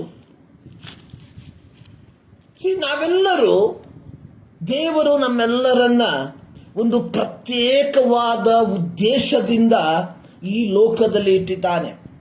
ಈ ಒಂದು ವಿಷಯವನ್ನು ತೆಗೆದುಕೊಳ್ಳುವುದಕ್ಕೆ ಒಂದು ಕಾರಣ ಅನ್ನುವಂಥದ್ದು, ಬರಲಿರುವಂತಹ 5ನೇ ತಾರೀಕು ನಾವು ಶಿಕ್ಷಕರ ದಿನಾಚರಣೆಯನ್ನು ಆಚರಣೆ ಮಾಡ್ತಾ ಇದ್ದೇವೆ, ಟೀಚರ್ಸ್ ಡೇ. ಅದಕ್ಕೆ ಆಧಾರವಾಗಿ ಕೆಲವು ವಿಚಾರಗಳನ್ನ, ಸತ್ಯವೇದಕ್ಕೆ ಅನುಗುಣವಾಗಿ ಕೆಲವು ವಿಚಾರಗಳನ್ನ ನಿಮ್ಮ ಮಧ್ಯದಲ್ಲಿ ಹಂಚುವುದಕ್ಕೆ ನಾನು ಬಯಸುವಂತವನಾಗಿದ್ದೇನೆ. ನಾವು ಲೌಕಿಕವಾಗಿ ನೋಡುವಾಗ ಪ್ರತಿಯೊಬ್ಬ ಶಿಕ್ಷಕರು, ಗುರುಗಳು ಮಕ್ಕಳಿಗೆ, ವಿದ್ಯಾರ್ಥಿಗಳಿಗೆ, ಶಿಷ್ಯರಿಗೆ ಮಾರ್ಗದರ್ಶನವನ್ನ ನೀಡುವಂತವರು. ಕಾರಣ ನಾವೆಲ್ಲರೂ ಶಾಲೆಗಳಲ್ಲಿ ಓದಿದಂಥವರು, ಶಾಲೆಯ ಜೀವಿತವನ್ನ ನಮ್ಮ ಜೀವಿತದಲ್ಲಿ ಅನುಭವಿಸಿರುವಂತವರು ಆಗಿದ್ದೇವೆ. ನಾವು ಇಂಗ್ಲಿಷ್ನಲ್ಲಿ ಒಂದು ಮಾತಾಡಿದ್ರೆ, student life is the golden life. ವಿದ್ಯಾರ್ಥಿಗಳ ಜೀವ ಸಮಯ ಅನ್ನುವಂಥದ್ದು ಒಂದು ಬಂಗಾರದ ಸಮಯ ಎಂಬುದಾಗಿ, ಗೋಲ್ಡನ್ ಲೈಫ್. ಯಾಕಂದ್ರೆ ಆ ಒಂದು ಸಂದರ್ಭ ನಮ್ಮ ಜೀವಿತವನ್ನ ಒಂದು ಪರಿಪೂರ್ಣವಾಗಿ ಒಂದು ರೂಪಾಂತರವನ್ನ ಅಥವಾ ಒಂದು ರೂಪಿಸುವಂತಹ ಒಂದು ಸಮಯವಾಗಿದೆ. ಸೊ ಇಂದು ನಾವು ಏನೇ ಆಗಿದ್ರೇನು ಅದರ ಹಿಂಭಾಗದಲ್ಲಿ ಇರುವಂಥದ್ದು ನಮ್ಮ ವಿದ್ಯಾರ್ಥಿ ಜೀವನ. ಯಾವ ವ್ಯಕ್ತಿಯೂ ಸಹ ವಿದ್ಯಾರ್ಥಿ ಜೀವನವನ್ನ ದಾಟದೆ ತನ್ನ ಜೀವಿತದಲ್ಲಿ ಒಂದು ಉನ್ನತವಾದಂತಹ ಸ್ಥಾನಕ್ಕೆ ಬರುವುದಕ್ಕೆ ಸಾಧ್ಯವಿಲ್ಲ. ಪ್ರತಿಯೊಬ್ಬನು ವಿದ್ಯಾರ್ಥಿ ಜೀವನವನ್ನ ದಾಟಿ ಬಂದಿರುವಂತವರಾಗಿದ್ದಾರೆ. ಪ್ರಿಯರೇ, ಈ ಮುಂಜಾನೆಯಲ್ಲಿ ನಾನು ಒಂದು ಮಾತನ್ನು ಹೇಳುವುದಕ್ಕೆ ಬಯಸ್ತೇನೆ. ಇವತ್ತು ನಾವು ಯಾವುದೇ ಸ್ಥಾನಮಾನಗಳಲ್ಲಿ ಇದ್ದರೂ ಇದರ ಹಿಂದೆ ನಮಗಾಗಿ ತ್ಯಾಗ ಮಾಡಿದಂತಹ ನಮ್ಮ ಗುರುಗಳನ್ನ, ನಮ್ಮ ಟೀಚರ್ಸ್ಗಳನ್ನ ನಾವು ಜ್ಞಾಪಕ ಮಾಡಿಕೊಳ್ಳಬೇಕಾಗಿರುವಂಥದ್ದು ಬಹಳ ಪ್ರಾಮುಖ್ಯ. ನಾವು ಓದುವಂತಹ ಸಂದರ್ಭದಲ್ಲಿ ಅನೇಕ ಸಂದರ್ಭಗಳಲ್ಲಿ ನಾವು ನಮ್ಮ ಟೀಚರ್ಗಳನ್ನ ದ್ವೇಷಿಸುವಂತ ವ್ಯಕ್ತಿಗಳಾಗಿರಬಹುದು. ಆದರೆ ಅವರ ಆ ಒಂದು ತ್ಯಾಗದ ಮೂಲಕವಾಗಿ ಮಾತ್ರ ನಾವು ಇವತ್ತು ಈ ಒಂದು ಸ್ಥಾನದಲ್ಲಿ ನಿಂತಿದ್ದೇವೆ ಎಂಬುವಂಥದ್ದನ್ನು ನಾವುಗಳು ಎಂದಿಗೂ ಮರೆಯಬಾರದು.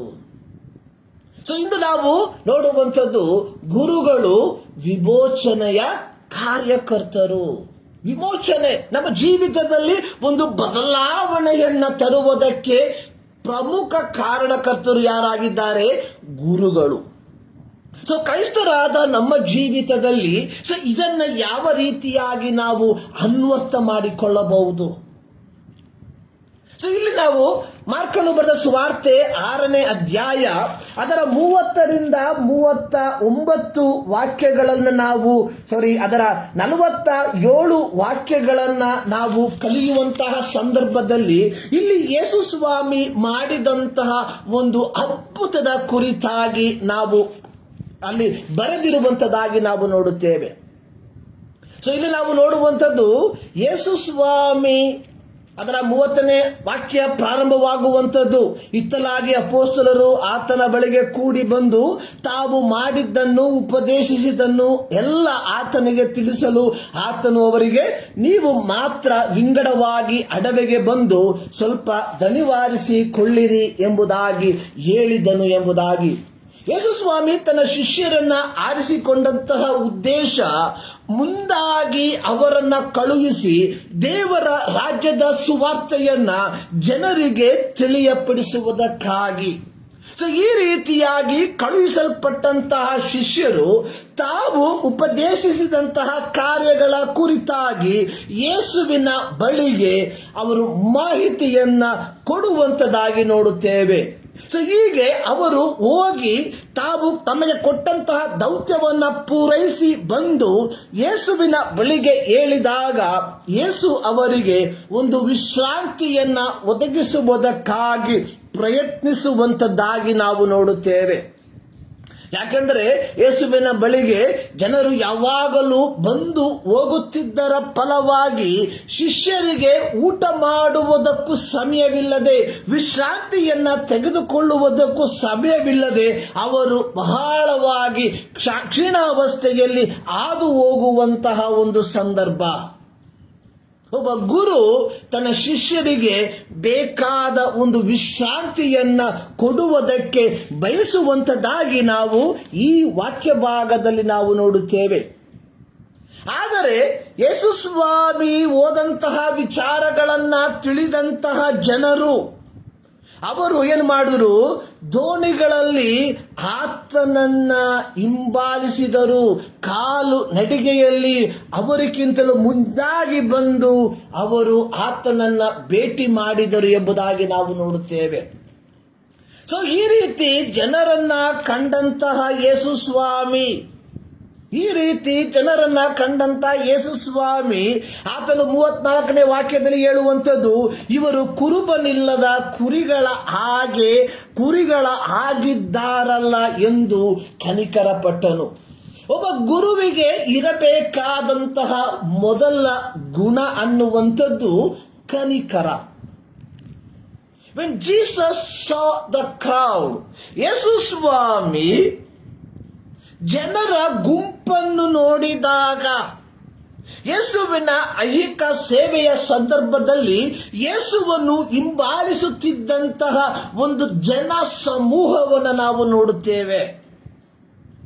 ಯೇಸು ಸ್ವಾಮಿ ಈ ಜನ ಸಮೂಹವನ್ನು ನೋಡಿದಾಗ ಆತನು ಹೇಳಿದುವಂಥದ್ದು, ಇವರು ಕುರುಬನಿಲ್ಲದ ಕುರಿಗಳ ಆಗಿದ್ದಾರಲ್ಲ.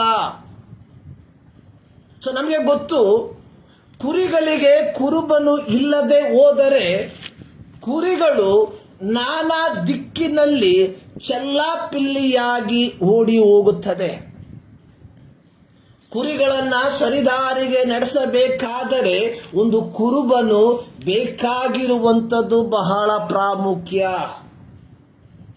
ಸೊ ಆದುದರಿಂದಲೇ ಯೇಸು ಸ್ವಾಮಿ ಜನರ ಗುಂಪನ್ನು ನೋಡಿ ಹೇಳುವಂಥದ್ದು, ಇವರು ಕುರುಬನಿಲ್ಲದ ಕುರಿಗಳ ಆಗಿದ್ದಾರೆ. ಪ್ರಿಯರೇ, ನಾವು ನಮ್ಮ ನೋಟವನ್ನ ಲೋಕದ ಕಡೆಗೆ ತಿರುಗಿಸಿ ನೋಡುವಾಗ ಇಂದು ಅನೇಕರು ಯಥಾರ್ಥವಾದ ಕುರುಬನಿಲ್ಲದೆ ಕುರಿಗಳ ಹಾಗೆ ತೊಳಲಿ ಬಳಲಿ ಹೋಗಿರುವಂಥದ್ದನ್ನು ನಾವು ನೋಡುತ್ತೇವೆ. ಯೇಸು ಸ್ವಾಮಿ ಈ ಜನರ ಗುಂಪನ್ನು ನೋಡಿ ಆತನು ಅವರಿಗೆ ಉಪದೇಶವನ್ನ ಮಾಡಿದನು. ಈ ಜನರು ಯೇಸುವಿನ ಬಳಿಗೆ ಬಂದಂಥದ್ದು ಯೇಸುವಿನಿಂದ ಉಪದೇಶವನ್ನ ಕೇಳುವುದಕ್ಕೂ ಯೇಸುವಿನಿಂದ ಸ್ವಸ್ಥತೆಯನ್ನ ಹೊಂದಿಕೊಳ್ಳುವುದಕ್ಕೋಸ್ಕರವಾಗಿ. ಇಂದು ಅನೇಕರು ಸ್ವಸ್ಥವಾದ ಬೋಧನೆಗೋಸ್ಕರವಾಗಿ ಇತ್ತಿತ್ತ ಓಡಾಡುವಂಥದ್ದನ್ನು ನಾವು ನೋಡ್ತಾ ಇದ್ದೇವೆ.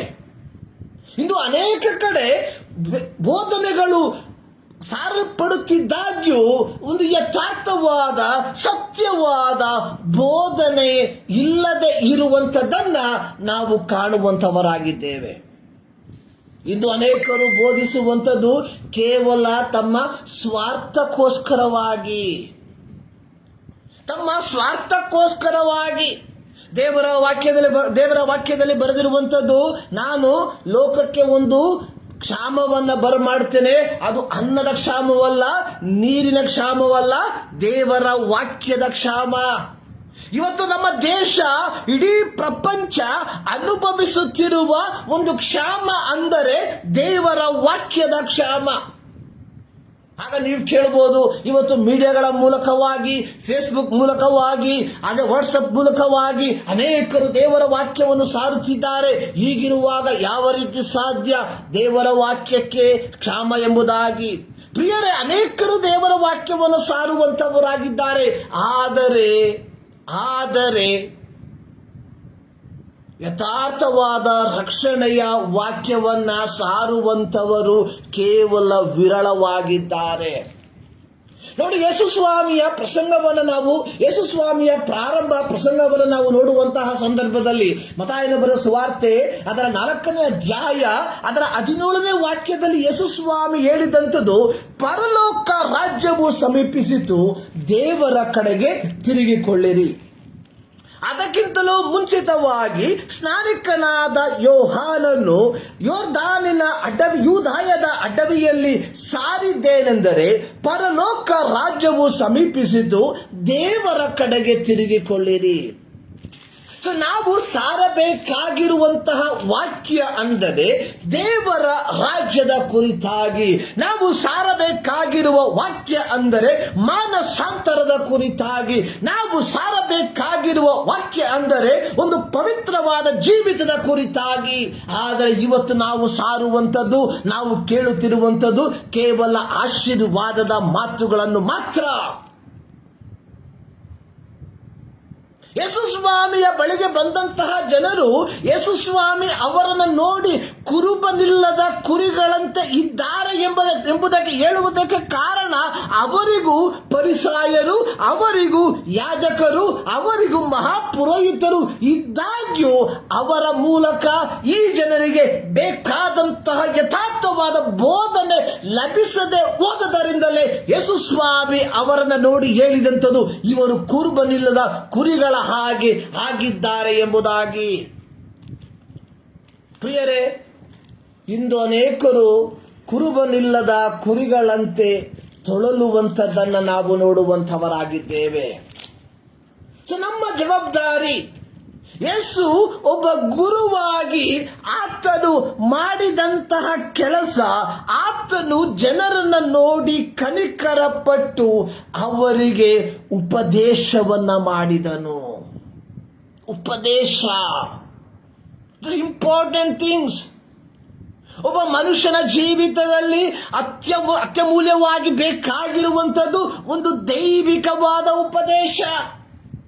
ಪ್ರಿಯರೇ, ಇಂದು ಜನರಿಗೆ ನಿಮ್ಮ ಆರ್ಥಿಕ ಸಹಾಯ ಬೇಕಾಗಿಲ್ಲ. ಇಂದು ಜನರಿಗೆ ನಿಮ್ಮ ಯಾವುದೇ ರೀತಿಯ ಲೌಕಿಕವಾದ ಕಾರ್ಯಗಳು ಬೇಕಾಗಿಲ್ಲ.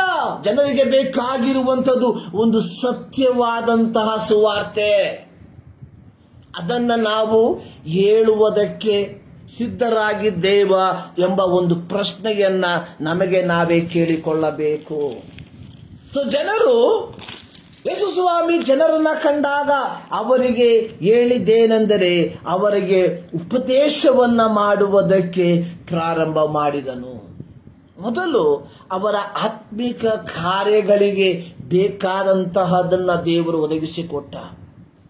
ಕಾರಣ ದೇವರಿಗೆ ಗೊತ್ತಿತ್ತು, ಯೇಸು ಸ್ವಾಮಿಗೆ ಗೊತ್ತಿತ್ತು, ಈ ಜನರಿಗೆ ಇಷ್ಟು ದೂರ ಯಾತ್ರೆ ಮಾಡಿ ಬಂದಿರುವಂತಹ ಈ ಜನರು ಅವರು ದೇವರ ವಾಕ್ಯದ ಆ ಒಂದು ಅಭಾವದಲ್ಲಿ ಅವರು ಆಗಿದ್ದಾರೆ ಎಂಬುವಂಥದ್ದನ್ನ.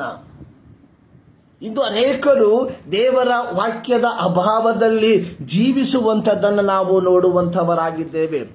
ಅವರಿಗೆ ಉಪದೇಶ ಮಾಡಿದ ನಂತರ ನಾವು 35ನೇ ವಾಕ್ಯದ ನೋಡುತ್ತೇವೆ, ಅಷ್ಟರಲ್ಲಿಯೇ ಸಂಜೆಯಾಯಿತು. ಯೇಸು ಸ್ವಾಮಿಯ ಶಿಷ್ಯರು ಯೇಸು ಸ್ವಾಮಿಯ ಬಳಿಗೆ ಬಂದು ಹೇಳ್ತಾ ಇದ್ದಾರೆ, ಇದು ಅಡವಿ, ತುಂಬಾ ಕತ್ತಲಾಗ್ತಾ ಇದೆ. ಈ ಜನರನ್ನ ಪಕ್ಕದ ಹಳ್ಳಿಗಳಿಗೆ ಹೋಗಿ ಏನಾದರೂ ಊಟಕ್ಕೆ ಬೇಕಾದದನ್ನ ಕೊಂಡುಕೊಳ್ಳುವುದಕ್ಕೆ ಅಪ್ಪಣೆ ಕೊಡು ಎಂಬುದಾಗಿ. ಇಲ್ಲಿ ಯೇಸು ಸ್ವಾಮಿ ಮಾಡಿದಂತಹ ಒಂದು ಅದ್ಭುತ ಕಾರ್ಯಗಳ ಕುರಿತಾಗಿ ನಾವು ನೋಡುವಂತವರಾಗಿದ್ದೇವೆ. ಇಲ್ಲಿ ಗುರುವಾದಂತಹ ಯೇಸು ಸ್ವಾಮಿ ಪ್ರಾರಂಭದಲ್ಲಿ ತನ್ನ ಜನರಿಗೆ ಅಥವಾ ಈ ಜನರ ಗುಂಪಿಗೆ ಒಂದು ಆಧ್ಯಾತ್ಮಿಕವಾದಂತಹ ಉಪದೇಶವನ್ನ ಕೊಟ್ಟ ನಂತರವಾಗಿ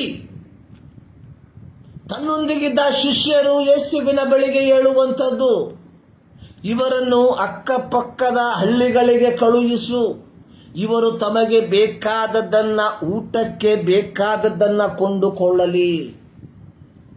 ಇಲ್ಲಿ ನಿಜವಾದಂತಹ ಗುರುವಾದಂತಹ ಯೇಸು ಸ್ವಾಮಿ ತನ್ನ ಶಿಷ್ಯರಿಗೆ ಹೇಳಿದಂತ ಒಂದು ಮಾತು, ನೀವೇ ಅವರಿಗೆ ಊಟಕ್ಕೆ ಕೊಡಿರಿ, ನೀವೇ ಅವರಿಗೆ ಊಟಕ್ಕೆ ಕೊಡಿರಿ. ಈ ಒಂದು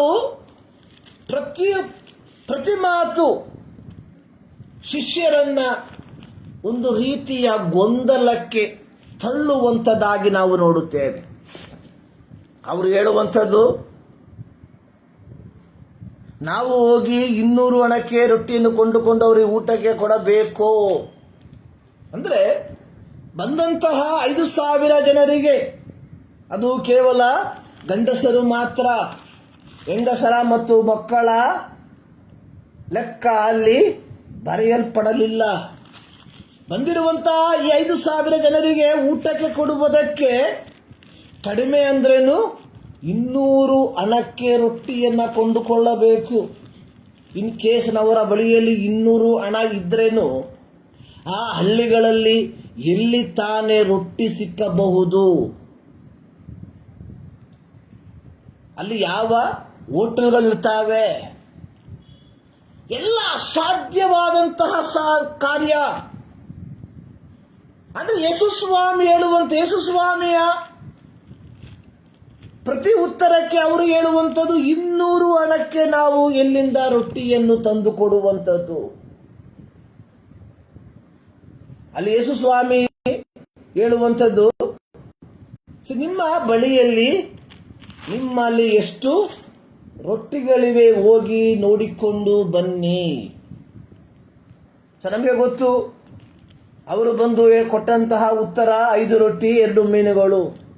ಯೇಸು ಸ್ವಾಮಿ ಈ 5 ರೊಟ್ಟಿ 2 ಮೀನುಗಳನ್ನ ತೆಗೆದುಕೊಂಡು ದೇವರ ಸ್ತೋತ್ರ ಮಾಡಿ ಅವುಗಳನ್ನು ಮುರಿದು ಅವರಿಗೆ ಕೊಟ್ಟಾಗ ಈ 5 ರೊಟ್ಟಿ 2 ಮೀನುಗಳ ಮೂಲಕ 5,000 ಜನರು ತೃಪ್ತರಾಗುವಷ್ಟು ಮಟ್ಟಿಗೆ ಊಟ ಮಾಡಿದರು.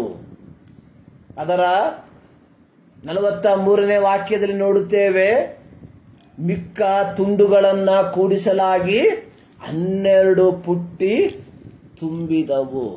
ಸೊ ಇಲ್ಲಿ ಒಬ್ಬ ಗುರು ಪ್ರಾರಂಭದಲ್ಲಿ ಜನರನ್ನ ಒಂದು ಆಧ್ಯಾತ್ಮಿಕತೆಗೆ ಮುನ್ನಡೆಸುವಂಥದ್ದಾಗಿ ನೋಡುತ್ತೇವೆ. ಸೊ ನಾನು ಪ್ರಾರಂಭದಲ್ಲಿ ಹೇಳಿದೆ, ಒಬ್ಬ ಗುರುವಿನ ಆದ್ಯ ಕರ್ತವ್ಯ ಅನ್ನುವಂಥದ್ದು ಶಿಷ್ಯನನ್ನ ವಿಮೋಚನೆಗೆ ನಡೆಸುವಂಥದ್ದು. ವಿಮೋಚನೆ ಅಂದ್ರೆ ಒಂದು ರೂಪಾಂತರಕ್ಕೆ ನಡೆಸುವಂಥದ್ದು. ಈ 5,000 ಜನರಿಗೆ ಪ್ರಾರಂಭದಲ್ಲಿ ಬೇಕಾದಂತಹ ಒಂದು ಕಾರ್ಯ, ಅವರ ಜೀವಿತದಲ್ಲಿ ಒಂದು ಆಧ್ಯಾತ್ಮಿಕವಾದ ರೂಪಾಂತರ, ಅವರ ಜೀವಿತದಲ್ಲಿ ಒಂದು ಆಧ್ಯಾತ್ಮಿಕವಾದ ರೂಪಾಂತರವನ್ನ ಯೇಸು ಸ್ವಾಮಿ ತನ್ನ ಬೋಧನೆಯ ಮೂಲಕ ಅವರಿಗೆ ಕೊಡುವಂಥದ್ದಾಗಿ ನೋಡುತ್ತೇವೆ. ಸೊ ಎರಡನೇದಾಗಿ ಯೇಸು ಮಾಡಿದ ಅದ್ಭುತ ಅನ್ನುವಂಥದ್ದು, ಅದಕ್ಕೆ ನಾವು ಹೆಚ್ಚಿನ ಪ್ರಾಧಾನ್ಯತೆಯನ್ನು ಕೊಡುವಂತಹ ಅವಶ್ಯಕತೆ ಇಲ್ಲ. ಇಂದು ನಾವು ಯೇಸು ಸ್ವಾಮಿ 5,000 ಜನರಿಗೆ ಬೋಧನೆ ಮಾಡಿದ ಎಂಬ ಪದವನ್ನ ಬಿಟ್ಟು ನಾವು ಪ್ರಸಂಗಿಸುವಂಥದ್ದು ಯೇಸು 5,000 ಜನರಿಗೆ ಊಟವನ್ನು ಕೊಟ್ಟ. ಕಾರಣ ನಮ್ಮ ಉದ್ದೇಶ ಊಟ ಮಾತ್ರ, ನಮ್ಮ ಉದ್ದೇಶ ಐಹಿಕ ಮಾತ್ರ. ನಮ್ಮ ಪ್ರಸಂಗವು ಬೇಸಿಕ್, ನಮ್ಮ ಪ್ರಸಂಗದ ಅಡಿಪಾಯ ಅನ್ನುವಂಥದ್ದು ಐಹಿಕ ಮಾತ್ರ. ಸೊ ಇಲ್ಲಿ ನಾವು ಕಲಿಯಬೇಕಾಗಿರುವಂತಹ, ನಾವು ಗಮನಿಸಬೇಕಾದಂತಹ ಏಕೈಕ ಅಂಶ ಅನ್ನುವಂಥದ್ದು, ಜನರು ಕುರುಬನಿಲ್ಲದ, ಆಧ್ಯಾತ್ಮಿಕತೆ ಇಲ್ಲದ ಈ ಜನರು ಗತಿಹೀನರಲ್ಲ, ಈ ಜನರು ಕುರುಡರಲ್ಲ, ಈ ಜನರು ಕೆಲಸವಿಲ್ಲದವರಲ್ಲ. So they have everything. So ಅವರ ದೈನಂದಿನ ಜೀವಿತಕ್ಕೆ ಬೇಕಾದಂಥದ್ದು ಎಲ್ಲವೂ ಇರುವಂತ ಜನರು ಈ ಜನರು. ಆದರೆ ಅವರಿಗೆ ಕಡಿಮೆಯಾದಂಥದ್ದು ಒಂದು ಆಧ್ಯಾತ್ಮಿಕವಾದ ಬೋಧನೆ. ಸೊ ಅದನ್ನ ಮನಗಂಡಂತಹ ಯೇಸು ಮೊದಲು ಅವರಿಗೆ ಆಧ್ಯಾತ್ಮಿಕತೆಗೆ ಬೇಕಾದಂತಹ ಕಾರ್ಯವನ್ನ ಮೊದಲು ಉಣಬಡಿಸಿದನು. ಸೊ ನನ್ನನ್ನು ಕೇಳುವ ಪ್ರಿಯ ದೇವ ಜನರೇ, ನಾವು ನಮ್ಮ ಸಭೆಗಳಿಗೆ ಕೊಡಬೇಕಾದಂತಹ ಏಕೈಕ ಬೋಧನೆ ಎನ್ನುವಂಥದ್ದು ನಿಜವಾದ ಯಥಾರ್ಥವಾದಂತಹ ಆಧ್ಯಾತ್ಮಿಕವಾದ ಬೋಧನೆ. ಇನ್ನು ನಾವು ಕೇಳುವಂತಹ ಪ್ರಸಂಗ ಅನ್ನುವಂಥದ್ದು ಕೊಡಿರಿ ಕೊಡಿರಿ ಕೊಡಿರಿ, ಹಣ ಕೊಡ್ರಿ, ಕಾಣಿಕೆ ಕೊಡ್ರಿ, ದಶಮ ಭಾಗ ಕೊಡ್ರಿ, ಅಕ್ಕಿ ಕೊಡಿ, ಬಟ್ಟೆ ಕೊಡಿ, ಅದು ಕೊಡಿ, ಇದು ಕೊಡಿ. ಸೊ ಜನರಿಂದ ನಾವು ನಿರೀಕ್ಷಿಸುವಂತವರಾಗಿದ್ದೇವೆ ಹೊರತು ಜನರ ಆಧ್ಯಾತ್ಮಿಕತೆ ಬೇಕಾದಂಥದನ್ನು ಕೊಡುವುದಕ್ಕೆ ನಮ್ಮಲ್ಲಿ ಇಲ್ಲ. So we don't have the spiritual food in our hand. So ಆದುದರಿಂದಲೇ ಯೇಸು ಸ್ವಾಮಿ ಮಾಡಿದ ಉಪದೇಶದ ಕುರಿತಾಗಿ ಹೇಳದೆ ನಾವು ಹೇಳುವಂಥದ್ದು, ಯೇಸು ಸ್ವಾಮಿ 5,000 ಜನರಿಗೆ ಕೊಟ್ಟ 5 ರೊಟ್ಟಿ, ಆ ಬಾಲಕನ ಕೈಯಲ್ಲಿ ಇದ್ದಂತ 5 ರೊಟ್ಟಿ 2 ಮೀನು, ಆ ಬಾಲಕನು ಶಿಷ್ಯರ ಕೈಗೆ ಕೊಟ್ಟಾಗ, ಶಿಷ್ಯರು ಅದು ಯೇಸುವಿನ ಕೈಗೆ ಕೊಟ್ಟಾಗ ಅದು 5,000 ಜನರಿಗೆ ಉಣಬಡಿಸಿದ್ದ. ಅದರ ಪ್ರಕಾರವಾಗಿ ನೀವು ನಮಗೆ ಕೊಡ್ರಿ, ನಾವು ಹೊಟ್ಟೆ ತುಂಬ ಊಟ ಮಾಡ್ತೀವಿ. ಸೊ ನನ್ನ ಕೇಳುವ ಪ್ರಿಯ ದೇವ ಜನರೇ, ಗುರುವಿನ ಆದ್ಯ ಕರ್ತವ್ಯ, ಗುರುವಿನ ಆದ್ಯ ಕರ್ತವ್ಯ ಶಿಷ್ಯನನ್ನ ಒಂದು ಪರಿಪೂರ್ಣವಾದ ರೂಪಾಂತರಕ್ಕೆ, ವಿಮೋಚನೆಗೆ ನಡೆಸುವಂಥದ್ದು. ಆ ಕಾರ್ಯವನ್ನ ಯೇಸು ತನ್ನ ಸೇವೆಯ ಮೂಲಕ ಮಾಡುವಂಥದ್ದನ್ನು ನಾವು ನೋಡುತ್ತೇವೆ.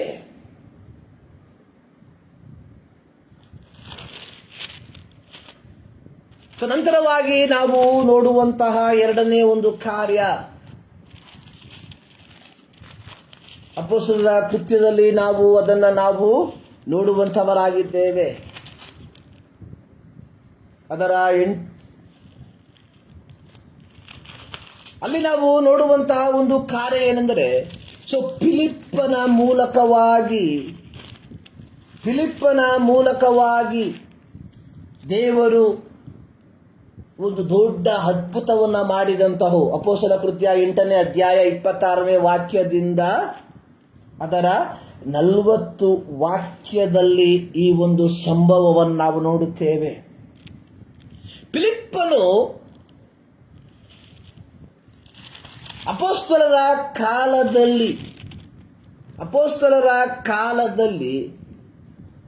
ಸಭೆಯ ಲೌಕಿಕ ಕಾರ್ಯಗಳನ್ನು ನಿರ್ವಹಿಸುವುದಕ್ಕೋಸ್ಕರವಾಗಿ ಆರಿಸಿಕೊಂಡ 7 ಸಹಾಯಕರಲ್ಲಿ ಒಬ್ಬನು.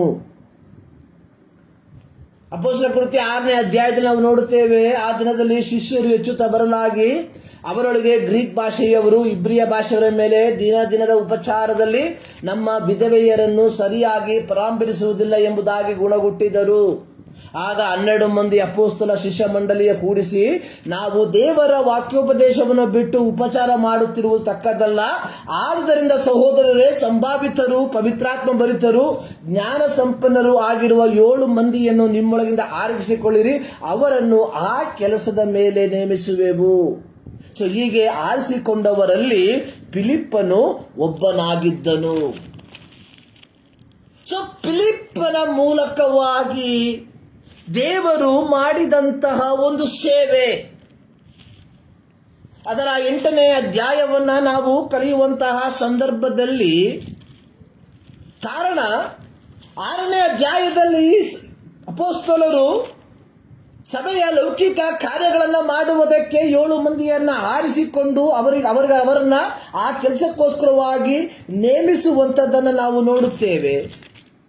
ಆದರೆ ನಾವು ತದನಂತರವಾಗಿ ಸಭೆಯ ಮೇಲೆ ಬಂದಂತಹ ಒಂದು ಪೀಡನೆ ಇವರನ್ನು ಏನ್ ಮಾಡ್ತು, ಚಲ್ಲಾಪಿಲ್ಲಿಯಾಗಿ ಇವರು ಹಂಚಿ ಹೋಗುವುದಕ್ಕೆ ಕಾರಣವಾಗಿ ಮಾರ್ಪಟ್ಟಿತ್ತು.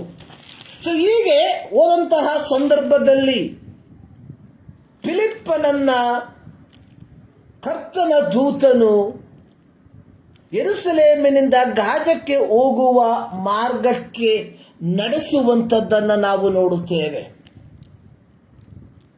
ಅದರ 26ನೇ ವಾಕ್ಯದಲ್ಲಿ ಬರೆಯಲ್ಪಟ್ಟಿರುವಂಥದ್ದು, ಅಷ್ಟರಲ್ಲಿ ಕರ್ತನ ದೂತನು ಫಿಲಿಪ್ಪನಿಗೆ, ನೀನು ಎದ್ದು ದಕ್ಷಿಣ ಕಡೆಗೆ ಯೆರೂಸಲೇಮಿಂದ ಗಾಜಕ್ಕೆ ಹೋಗುವ ದಾರಿಯಲ್ಲಿ ಹೋಗು, ಅದು ಅಡ್ಡವಿ. ಇಲ್ಲಿ ಕರ್ತನ ದೂತನು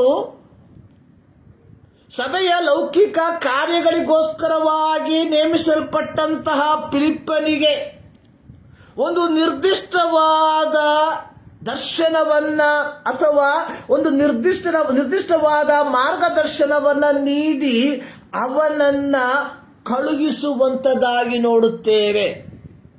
ಕಳಿಸುವಂತಹ ಸಂದರ್ಭದಲ್ಲಿ ಹೋಗಬೇಕಾಗಿರುವಂತಹ ದಾರಿ, ಆ ದಾರಿಯ ಪ್ರತ್ಯೇಕತೆಯನ್ನು ಸಹ ತಿಳಿಸುವಂತದ್ದಾಗಿ ನೋಡುತ್ತೇವೆ.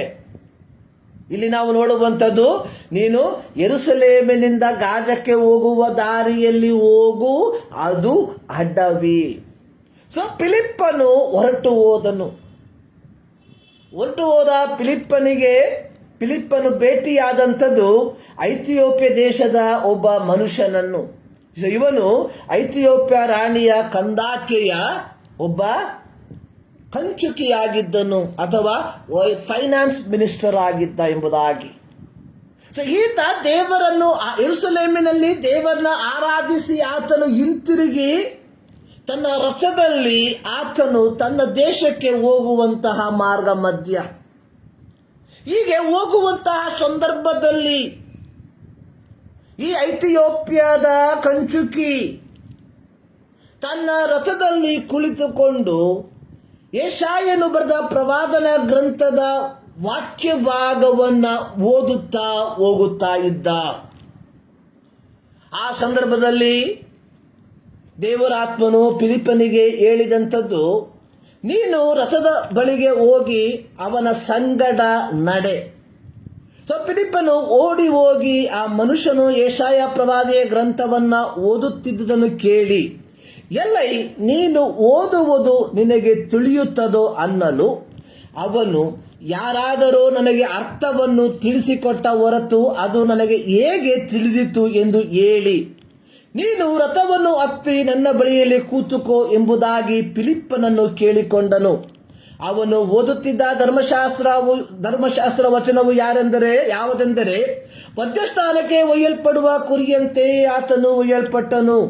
ಕುರಿಮರಿಯು ಉಣ್ಣೆ ಕತ್ತರಿಸುವರ ಮುಂದೆ ಮೌನವಾಗಿರುವಂತೆ ಅವನು ಬಾಯಿ ತೆರೆಯಲೇ ಇಲ್ಲ. ಕಂಚುಕಿಯು ಈ ವಚನವನ್ನು ಕುರಿತು, ಪ್ರವಾದಿಯು ಇದು ಯಾರ ವಿಷಯದಲ್ಲಿ ಹೇಳಿದ್ದಾನೆ, ತನ್ನ ವಿಷಯದಲ್ಲಿಯೋ ಮತ್ತೊಬ್ಬನ ವಿಷಯದಲ್ಲಿಯೋ ದಯಮಾಡಿ ಹೇಳಬೇಕು ಎಂದು ಫಿಲಿಪ್ಪನನ್ನ ಕೇಳಲು, ಫಿಲಿಪ್ಪನು ಉಪದೇಶಿಸುವುದಕ್ಕೆ ತೊಡಗಿ ಅದೇ ವಚನವನ್ನ ಆಧಾರ ಮಾಡಿಕೊಂಡು ಅವನಿಗೆ ಯೇಸುವಿನ ವಿಷಯವಾದ ಸುವಾರ್ತೆಯನ್ನ ತಿಳಿಸಿದನು. ನೋಡಿ, ಇಲ್ಲಿ ಫಿಲಿಪ್ಪನು ದೇವರಾತ್ಮನ ಆಜ್ಞೆಗೆ ಅನುಸಾರವಾಗಿ ಆತನು ಆ ಅಡವಿಯ ಸ್ಥಳಕ್ಕೆ ಬಂದಾಗ ಐಥಿಯೋಪ್ಯಾದ ಕಂಚುಕಿಯು ದೇವರನ್ನ ಆರಾಧಿಸಿ ಹಿಂತಿರುಗಿ ಆತನು ತನ್ನ ದೇಶಕ್ಕೆ ಯಾತ್ರೆ ಮಾಡುವಂತಹ ಸಂದರ್ಭ. ಆ ಯಾತ್ರೆಯ ಮಧ್ಯದಲ್ಲಿ ಅವನು ಯೆಶಾಯನ ಪ್ರವಾದನ ಗ್ರಂಥದ ಒಂದು ಭಾಗವನ್ನ ಓದುವಂಥದ್ದು. ಅಲ್ಲಿ ದೇವರಾತ್ಮನು ಹೇಳುವಂಥದ್ದು, ನೀನು ರಥದ ಸಂಗಡ ನಡೆ. ಫಿಲಿಪ್ಪನು ಓಡಿ ಹೋಗಿ ಎಂಬುದಾಗಿ ಅಲ್ಲಿ ಬರೆದಿರುವಂಥದ್ದಾಗಿ ನೋಡುತ್ತೇವೆ. ಓಡಿ ಹೋಗಿ ಈ ಐಥಿಯೋಪ್ಯದ ಕಂಚುಕಿಯು ಯೆಶಾಯನ ಪ್ರವಾದಿಯ ಗ್ರಂಥವನ್ನ ಓದುವಂಥದ್ದನ್ನ ನೋಡಿ ಅವನಿಗೆ ಕೇಳುವಂಥದ್ದು, ನೀನು ಓದುವಂಥದ್ದು ನಿನಗೆ ತಿಳಿಯುತ್ತದೋ? ನೋಡಿ, ಇಂದು ಅನೇಕರು ದೇವರ ವಾಕ್ಯವನ್ನ ಓದುವಂತವರಾಗಿದ್ದಾರೆ. ದೇವರ ವಾಕ್ಯವನ್ನು ಓದದೇ ಇರುವಂತವರು ಬಹಳ ವಿರಳ. ಆದರೆ ಯಥಾರ್ಥವಾದ ಅರ್ಥವನ್ನ ಗ್ರಹಿಸದೆ ಓದುವಂತಹ ಒಂದು ಜನಸಮೂಹ ನಮ್ಮ ಸುತ್ತಲೂ ಇರುವಂತದಾಗಿದೆ. ಇಲ್ಲಿ ಪವಿತ್ರಾತ್ಮನು ಫಿಲಿಪ್ಪನನ್ನ ಒಬ್ಬ ಗುರುವಾಗಿ ಮಾರ್ಪಡಿಸಿ ಐಥಿಯೋಪ್ಯದ ಕಂಚುಕಿಯನ್ನ ಒಬ್ಬ ಶಿಷ್ಯನನ್ನಾಗಿ ಮಾರ್ಪಡಿಸಿ, ಗುರುವಾದ ಫಿಲಿಪ್ಪನು ಶಿಷ್ಯನಾದಂತಹ ವಿದ್ಯಾರ್ಥಿಯಾದ ಐಥಿಯೋಪ್ಯದ ಆ ಕಂಚುಕಿಗೆ ತಾನು ಓದುತ್ತಿದ್ದ ದೇವರ ವಾಕ್ಯವನ್ನ ಆಧಾರ ಮಾಡಿಕೊಂಡು ಯೇಸು ಕ್ರಿಸ್ತನ ಸದ್ವರ್ತಮಾನವನ್ನ ತಿಳಿಯಪಡಿಸಿದನು. ನಾನು ಪ್ರಾರಂಭದಲ್ಲಿ ಹೇಳಿದೆ, ಗುರುಗಳು ವಿಮೋಚನೆಯ ಕಾರ್ಯಕರ್ತರು. ಯೇಸು ಸ್ವಾಮಿ ತನ್ನ ಬಳಿಗೆ ಬಂದಂತಹ ಜನರ ಗುಂಪನ್ನು ನೋಡಿ ಅವರಿಗೆ ದೇವರ ರಾಜ್ಯದ ಸುವಾರ್ತೆಯನ್ನ ತಿಳಿಯಪಡಿಸಿದ. ಯೇಸು ಸ್ವಾಮಿಯ ಪ್ರಸಂಗ, ದೇವರ ರಾಜ್ಯವು ಸಮೀಪಿಸಿದ್ದು, ದೇವರ ಕಡೆಗೆ ತಿರುಗಿಕೊಳ್ಳಿರಿ, ಅದನ್ನು ಆಸ್ಪದವಾಗಿಟ್ಟುಕೊಂಡು ಯೇಸು ಸ್ವಾಮಿ ಜನರಿಗೆ ಉಪದೇಶವನ್ನು ಮಾಡಿದ. ಇಲ್ಲಿ ಕಂಚುಕಿಯು ಯೆಶಾಯನು ಬರೆದ ಪ್ರವಾದನ ಗ್ರಂಥದ ಭಾಗವನ್ನ ಓದುವಂತಹ ಸಂದರ್ಭದಲ್ಲಿ ಫಿಲಿಪ್ಪನು ಆ ರಥದ ಸಂಗಡ ನಡೆದು ಆ ಕಂಚುಕಿಗೆ, ನೀನು ಓದುವಂಥದ್ದು ನಿನಗೆ ತಿಳಿಯುತ್ತದೋ ಎಂಬ ಪ್ರಶ್ನೆಯನ್ನ ಕೇಳಿ ಅವನ ವಿನಂತಿಯ ಮೇರೆಗೆ ಅವನು ರಥದಲ್ಲಿ ಕುಳಿತುಕೊಂಡು ಆ ವಾಕ್ಯವನ್ನ ಆಧಾರ ಮಾಡಿಕೊಂಡು ಯೇಸು ಕ್ರಿಸ್ತನ ವಿಷಯವಾದ ಸುವಾರ್ತೆಯನ್ನ ಅವನಿಗೆ ತಿಳಿಯಪಡಿಸಿದ. ನಾವು 36ನೇ ವಾಕ್ಯದಲ್ಲಿ ನೋಡುತ್ತೇವೆ, ಅವರು ದಾರಿಯಲ್ಲಿ ಹೋಗುತ್ತಿರುವಾಗ ನೀರಿನ ಬಳಿಗೆ ಬಂದರು. ಕಂಚುಕಿಯು, ಅಗೋ ನೀರು, ನನಗೆ ದೀಕ್ಷಾಸ್ನಾನವಾಗುವುದಕ್ಕೆ ಅಡ್ಡಿಯೇನು ಎಂದು ಹೇಳಿ ರಥವನ್ನು ನಿಲ್ಲಿಸು ಎಂದು ಅಪ್ಪಣೆ ಕೊಟ್ಟನು. ಇಲ್ಲಿ ಫಿಲಿಪ್ಪನು ಅಪ್ಪಣೆ ಕೊಟ್ಟನು ಎಂಬುದಾಗಿ ಅಲ್ಲ, ತಾನು ಓದುತ್ತಿದ್ದ ವಾಕ್ಯಕ್ಕೆ ಆಧಾರವಾಗಿ ಯೇಸು ಕ್ರಿಸ್ತನ ಸುವಾರ್ತೆಯನ್ನ ಕೇಳಿದಂತಹ ಕಂಚುಕಿ. ಮತ್ತಾಯನು ಬರೆದ ಸುವಾರ್ತೆ 28ನೇ ಅಧ್ಯಾಯ ಅದರ 19ನೇ ವಾಕ್ಯ, ಆದ್ದರಿಂದ ನೀವು ಹೊರಟು ಹೋಗಿ ಎಲ್ಲ ದೇಶಗಳ ಜನರನ್ನು ಶಿಷ್ಯರನ್ನಾಗಿ ಮಾಡಿರಿ, ಅವರಿಗೆ ತಂದೆಯ ಮಗನ ಪವಿತ್ರಾತ್ಮನ ಹೆಸರಿನಲ್ಲಿ ದೀಕ್ಷಾಸ್ನಾನ ಮಾಡಿಸಿ, ನಾನು ನಿಮಗೆ ಆಜ್ಞಾಪಿಸಿದನೆಲ್ಲ ಕಾಪಾಡಿಕೊಳ್ಳುವುದಕ್ಕೆ ಅವರಿಗೆ ಉಪದೇಶ ಮಾಡಿರಿ. ದೇವರು ನೋಡಿ, ಈ ಒಂದು ಗ್ರೇಟ್ ಕಮಿಷನ್ ಅನ್ನು ಕೊಡುವಂತಹ ಸಂದರ್ಭದಲ್ಲಿ ಫಿಲಿಪ್ಪನು ಆ 11 ಜನರ ಶಿಷ್ಯರ ಸಂಗಡ ಇಲ್ಲದೆ ಇದ್ದವನಾಗಿದ್ದಾಗ್ಯೂ ದೇವರ ಪವಿತ್ರಾತ್ಮನು ಫಿಲಿಪ್ಪನನ್ನ ಆ ಒಂದು ಗ್ರೇಟ್ ಕಮಿಷನ್ ಸೇವೆಗೆ ಸಿದ್ಧಪಡಿಸಿದನು. ನೋಡಿ, ಇಲ್ಲಿ ಯೆಶಾಯನ ಪ್ರವಾದನ ಗ್ರಂಥವನ್ನ ಆಧಾರವಾಗಿಟ್ಟುಕೊಂಡು ಯೇಸು ಕ್ರಿಸ್ತನ ವಿಷಯವಾದ ಸುವಾರ್ತೆಯನ್ನ ಆ ದಾರಿಯ ಮಧ್ಯದಲ್ಲಿ, ಆ ಯಾತ್ರೆಯಲ್ಲಿ ಐಥಿಯೋಪ್ಯಾದ ಕಂಚುಕಿಗೆ ತಿಳಿಯಪಡಿಸಿದಾಗ ಆ ಮಾರ್ಗ ಮಧ್ಯದಲ್ಲಿ ನೀರನ್ನ ಕಂಡಂತಹ ಆ ಕಂಚುಕಿಯು ರಥವನ್ನ ಓಡಿಸುವಂತಹ ವ್ಯಕ್ತಿಗೆ ರಥವನ್ನ ನಿಲ್ಲಿಸು ಎಂದು ಅಪ್ಪಣೆ ಕೊಟ್ಟನು. 38ನೇ ವಾಕ್ಯ, ಫಿಲಿಪ್ಪನು ಕಂಚುಕಿ ಇಬ್ಬರು ನೀರಿನೊಳಗೆ ಇಳಿದರು. ಫಿಲಿಪ್ಪನು ಅವನಿಗೆ ದೀಕ್ಷಾಸ್ನಾನ ಮಾಡಿಸಿದನು. ಅವರು ನೀರನ್ನು ಬಿಟ್ಟು ಮೇಲಕ್ಕೆ ಬಂದಾಗ ಕರ್ತನ ಆತ್ಮ ಫಿಲಿಪ್ಪನನ್ನು ಎತ್ತಿಕೊಂಡು ಹೋಗಲಾಗಿ ಕಂಚುಕಿಯು ಸಂತೋಷವುಳ್ಳವನಾಗಿ ತನ್ನ ದಾರಿಯನ್ನು ಹಿಡಿದು ಅವನನ್ನು ಕಾಣಲೇ ಇಲ್ಲ. ಹಲ್ಲೆಲೂಯ. ಪ್ರಾರಂಭದಲ್ಲಿ ಹೇಳಿದೆ, ಗುರುಗಳು ವಿಮೋಚನೆಯ ಬಾತ್ಮೀದಾರರಾಗಿರಬೇಕು. ಗುರುಗಳು ಜನರನ್ನ ಪಾಪದಿಂದ ಬಿಡುಗಡೆ ಮಾಡುವ ಸಂದೇಶವನ್ನ ಸಾರುವಂತವರಾಗಿರಬೇಕು. ಇಲ್ಲಿ ಫಿಲಿಪ್ಪ ದೇವರಾತ್ಮನು ತನಗೆ ಕೊಟ್ಟಂತಹ ದೌತ್ಯವನ್ನ ಪೂರೈಸುವಂತದಾಗಿ ನಾವು ನೋಡುತ್ತೇವೆ. ಈ ಮುಂಜಾನೆಯಲ್ಲಿ ದೇವರ ವಾಕ್ಯವನ್ನ ಕೇಳುವ ಪ್ರಿಯ ದೇವ ಜನರೇ, ದೇವರು ನಮ್ಮನ್ನ ಈ ಭೂ ಮುಖದಲ್ಲಿ ಒಂದೊಂದು ಬಾತ್ಮೀದಾರರಾಗಿ ಇಟ್ಟಿದ್ದಾನೆ. So we are all teachers one or other way. ಒಂದಲ್ಲ ಒಂದು ವಿಧದಲ್ಲಿ ನಾವೆಲ್ಲರೂ ಗುರುಗಳು, ದೇವರ ವಾಕ್ಯವನ್ನು ಸಾರುವುದಕ್ಕೆ ನೇಮಿಸಲ್ಪಟ್ಟವರು. ಸೊ ನಾವು ಸಾರುವಂತಹ ದೇವರ ವಾಕ್ಯ, ಸೊ ಹೇಗೆ ಫಿಲಿಪ್ಪನು ಸಾರಿದಂತಹ ದೇವರ ವಾಕ್ಯ ಐಥಿಯೋಪ್ಯಾದ ಕಂಚುಕಿಯ ಜೀವಿತದಲ್ಲಿ ಒಂದು ಮಾನಸಾಂತರಕ್ಕೆ ನಡೆಸಲ್ಪಟ್ಟಿತ್ತು, ಹಾಗೆಯೇ ನಾವು ಸಾರುವ ದೇವರ ವಾಕ್ಯ ಕೇಳುವಂತವರ ಜೀವಿತದಲ್ಲಿ ಒಂದು ಮಾನಸಾಂತರಕ್ಕೆ ನಡೆಸಬೇಕು. ನಮ್ಮ ಪ್ರಸಂಗದಲ್ಲಿ ಒಬ್ಬ ವ್ಯಕ್ತಿಯ ಮಾನಸಾಂತರಕ್ಕೆ ಕಾರಣವಾಗತಕ್ಕ ಮಾತುಗಳು ಉಂಟೋ ಎಂಬ ಪ್ರಶ್ನೆಯನ್ನು ನಮಗೆ ನಾವೇ ಕೇಳಿಕೊಳ್ಳಬೇಕು.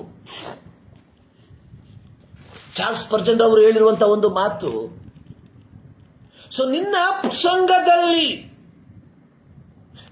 ಪ್ರಸಂಗದಲ್ಲಿ ಜನರನ್ನ ಮಾನಸಾಂತರಕ್ಕೆ ನಡೆಸುವಂತಹ ಪದಗಳು ಇಲ್ಲದೆ ಹೋದರೆ ಪ್ಲೀಸ್ ಸ್ಟಾಪ್ ಟು ಪ್ರೀಚ್.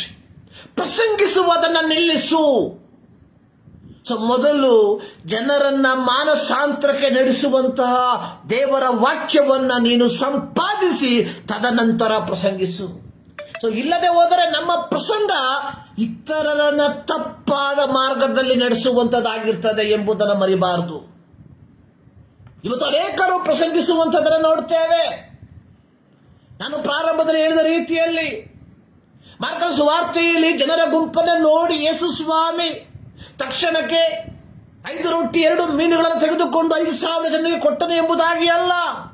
ಮೊದಲು ಜನರು ಕುರುಬನಿಲ್ಲದ ಕುರಿಗಳಂತೆ ಆಗಿದ್ದಾರಲ್ಲ ಎಂಬುದಾಗಿ ಕನಿಕರಪಟ್ಟು ಅವರಿಗೆ ಉಪದೇಶ ಮಾಡಿದನು. ನಾವು ಹೆಚ್ಚು ಗಮನ ಕೊಡುವಂಥದ್ದು 5,000 ಜನರಿಗೆ ಊಟ ಕೊಟ್ಟ.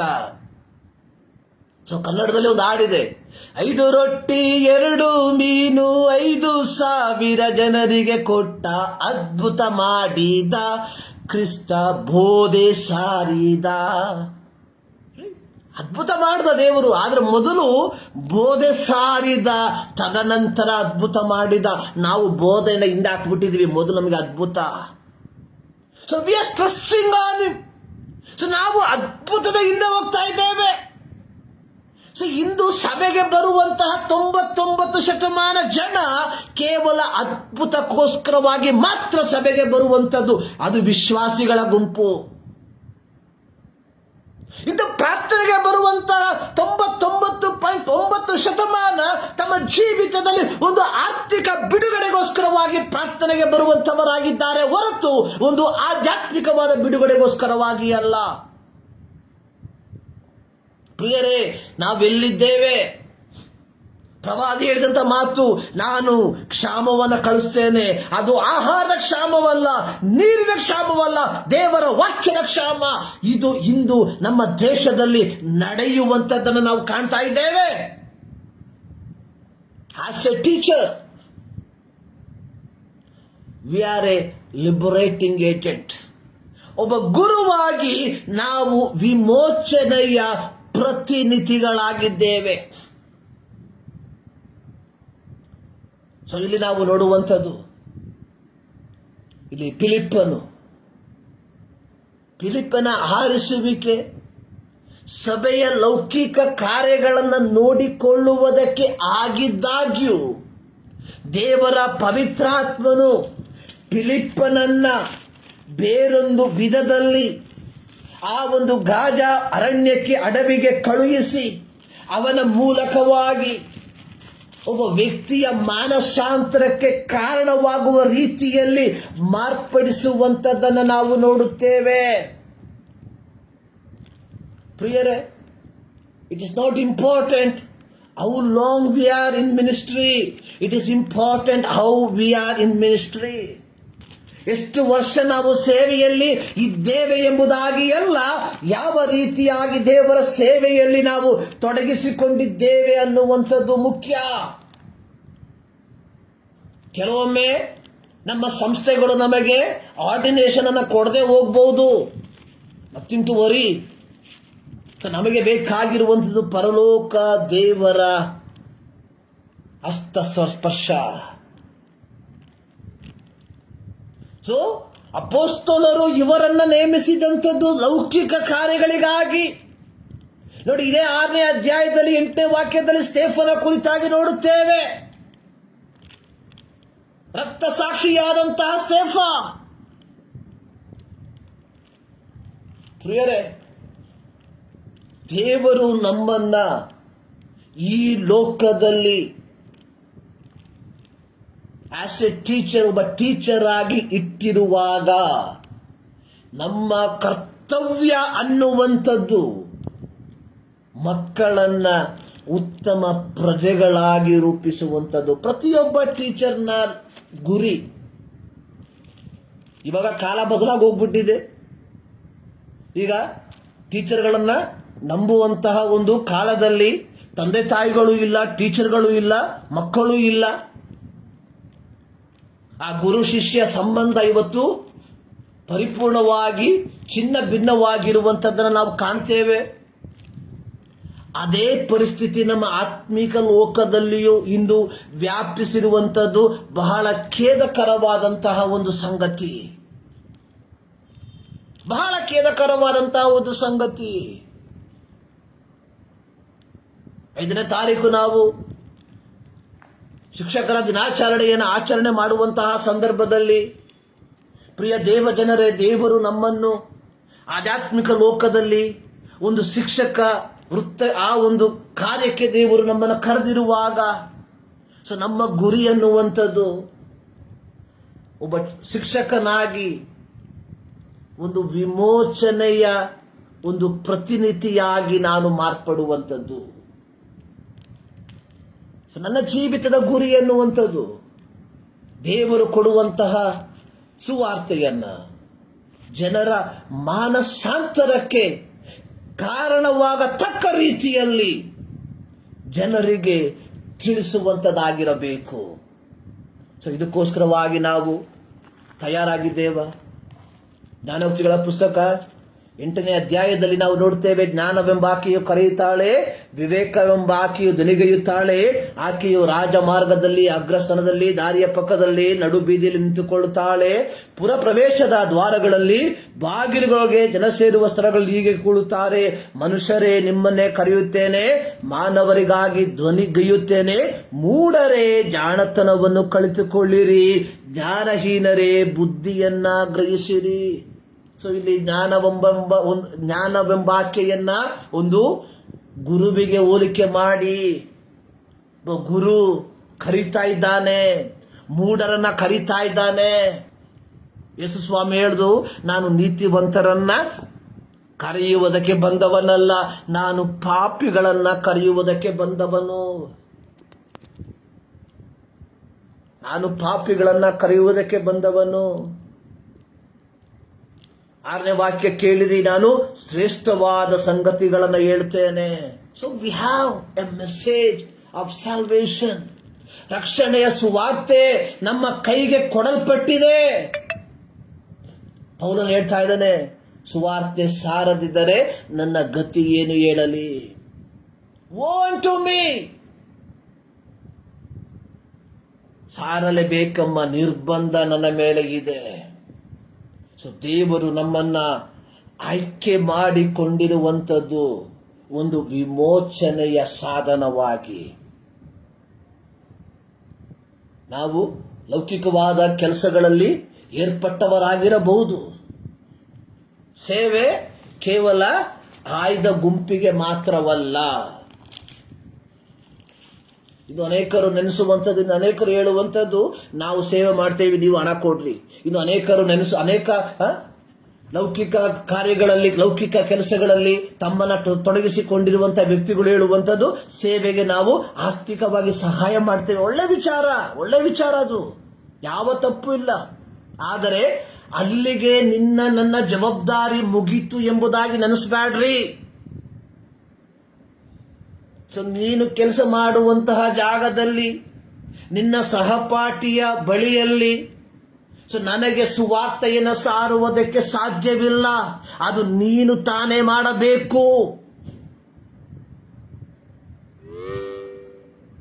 ಬೆಂಗಳೂರಿನಲ್ಲಿ ವಾಸಿಸುವಂತಹ ನಾನು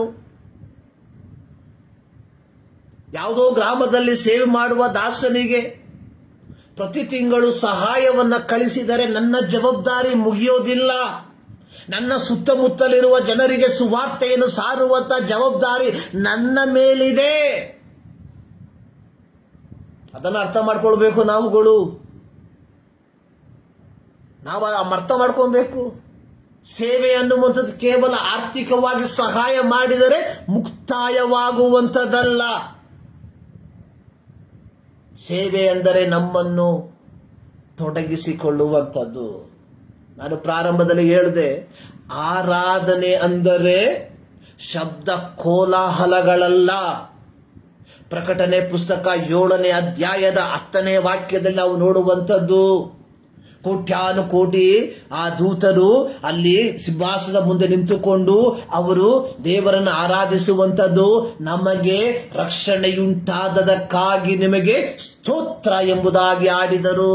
ಆರಾಧನೆ ಅನ್ನುವಂಥದ್ದು ರಕ್ಷಣೆಯನ್ನ ಕೊಟ್ಟಂತಹ, ರಕ್ಷಣೆಯನ್ನ ನಮ್ಮ ಜೀವಿತದಲ್ಲಿ ಪಾಪದಿಂದ ರಕ್ಷಣೆ, ನಾಶದಿಂದ ರಕ್ಷಣೆ, ನರಕದಿಂದ ನಮ್ಮನ್ನ ರಕ್ಷಿಸಿದಂತಹ ದೇವರನ್ನ ಕೃತಜ್ಞತೆಯಿಂದ ಸ್ತುತಿಸುವಂತದ್ದಾಗಿದೆ.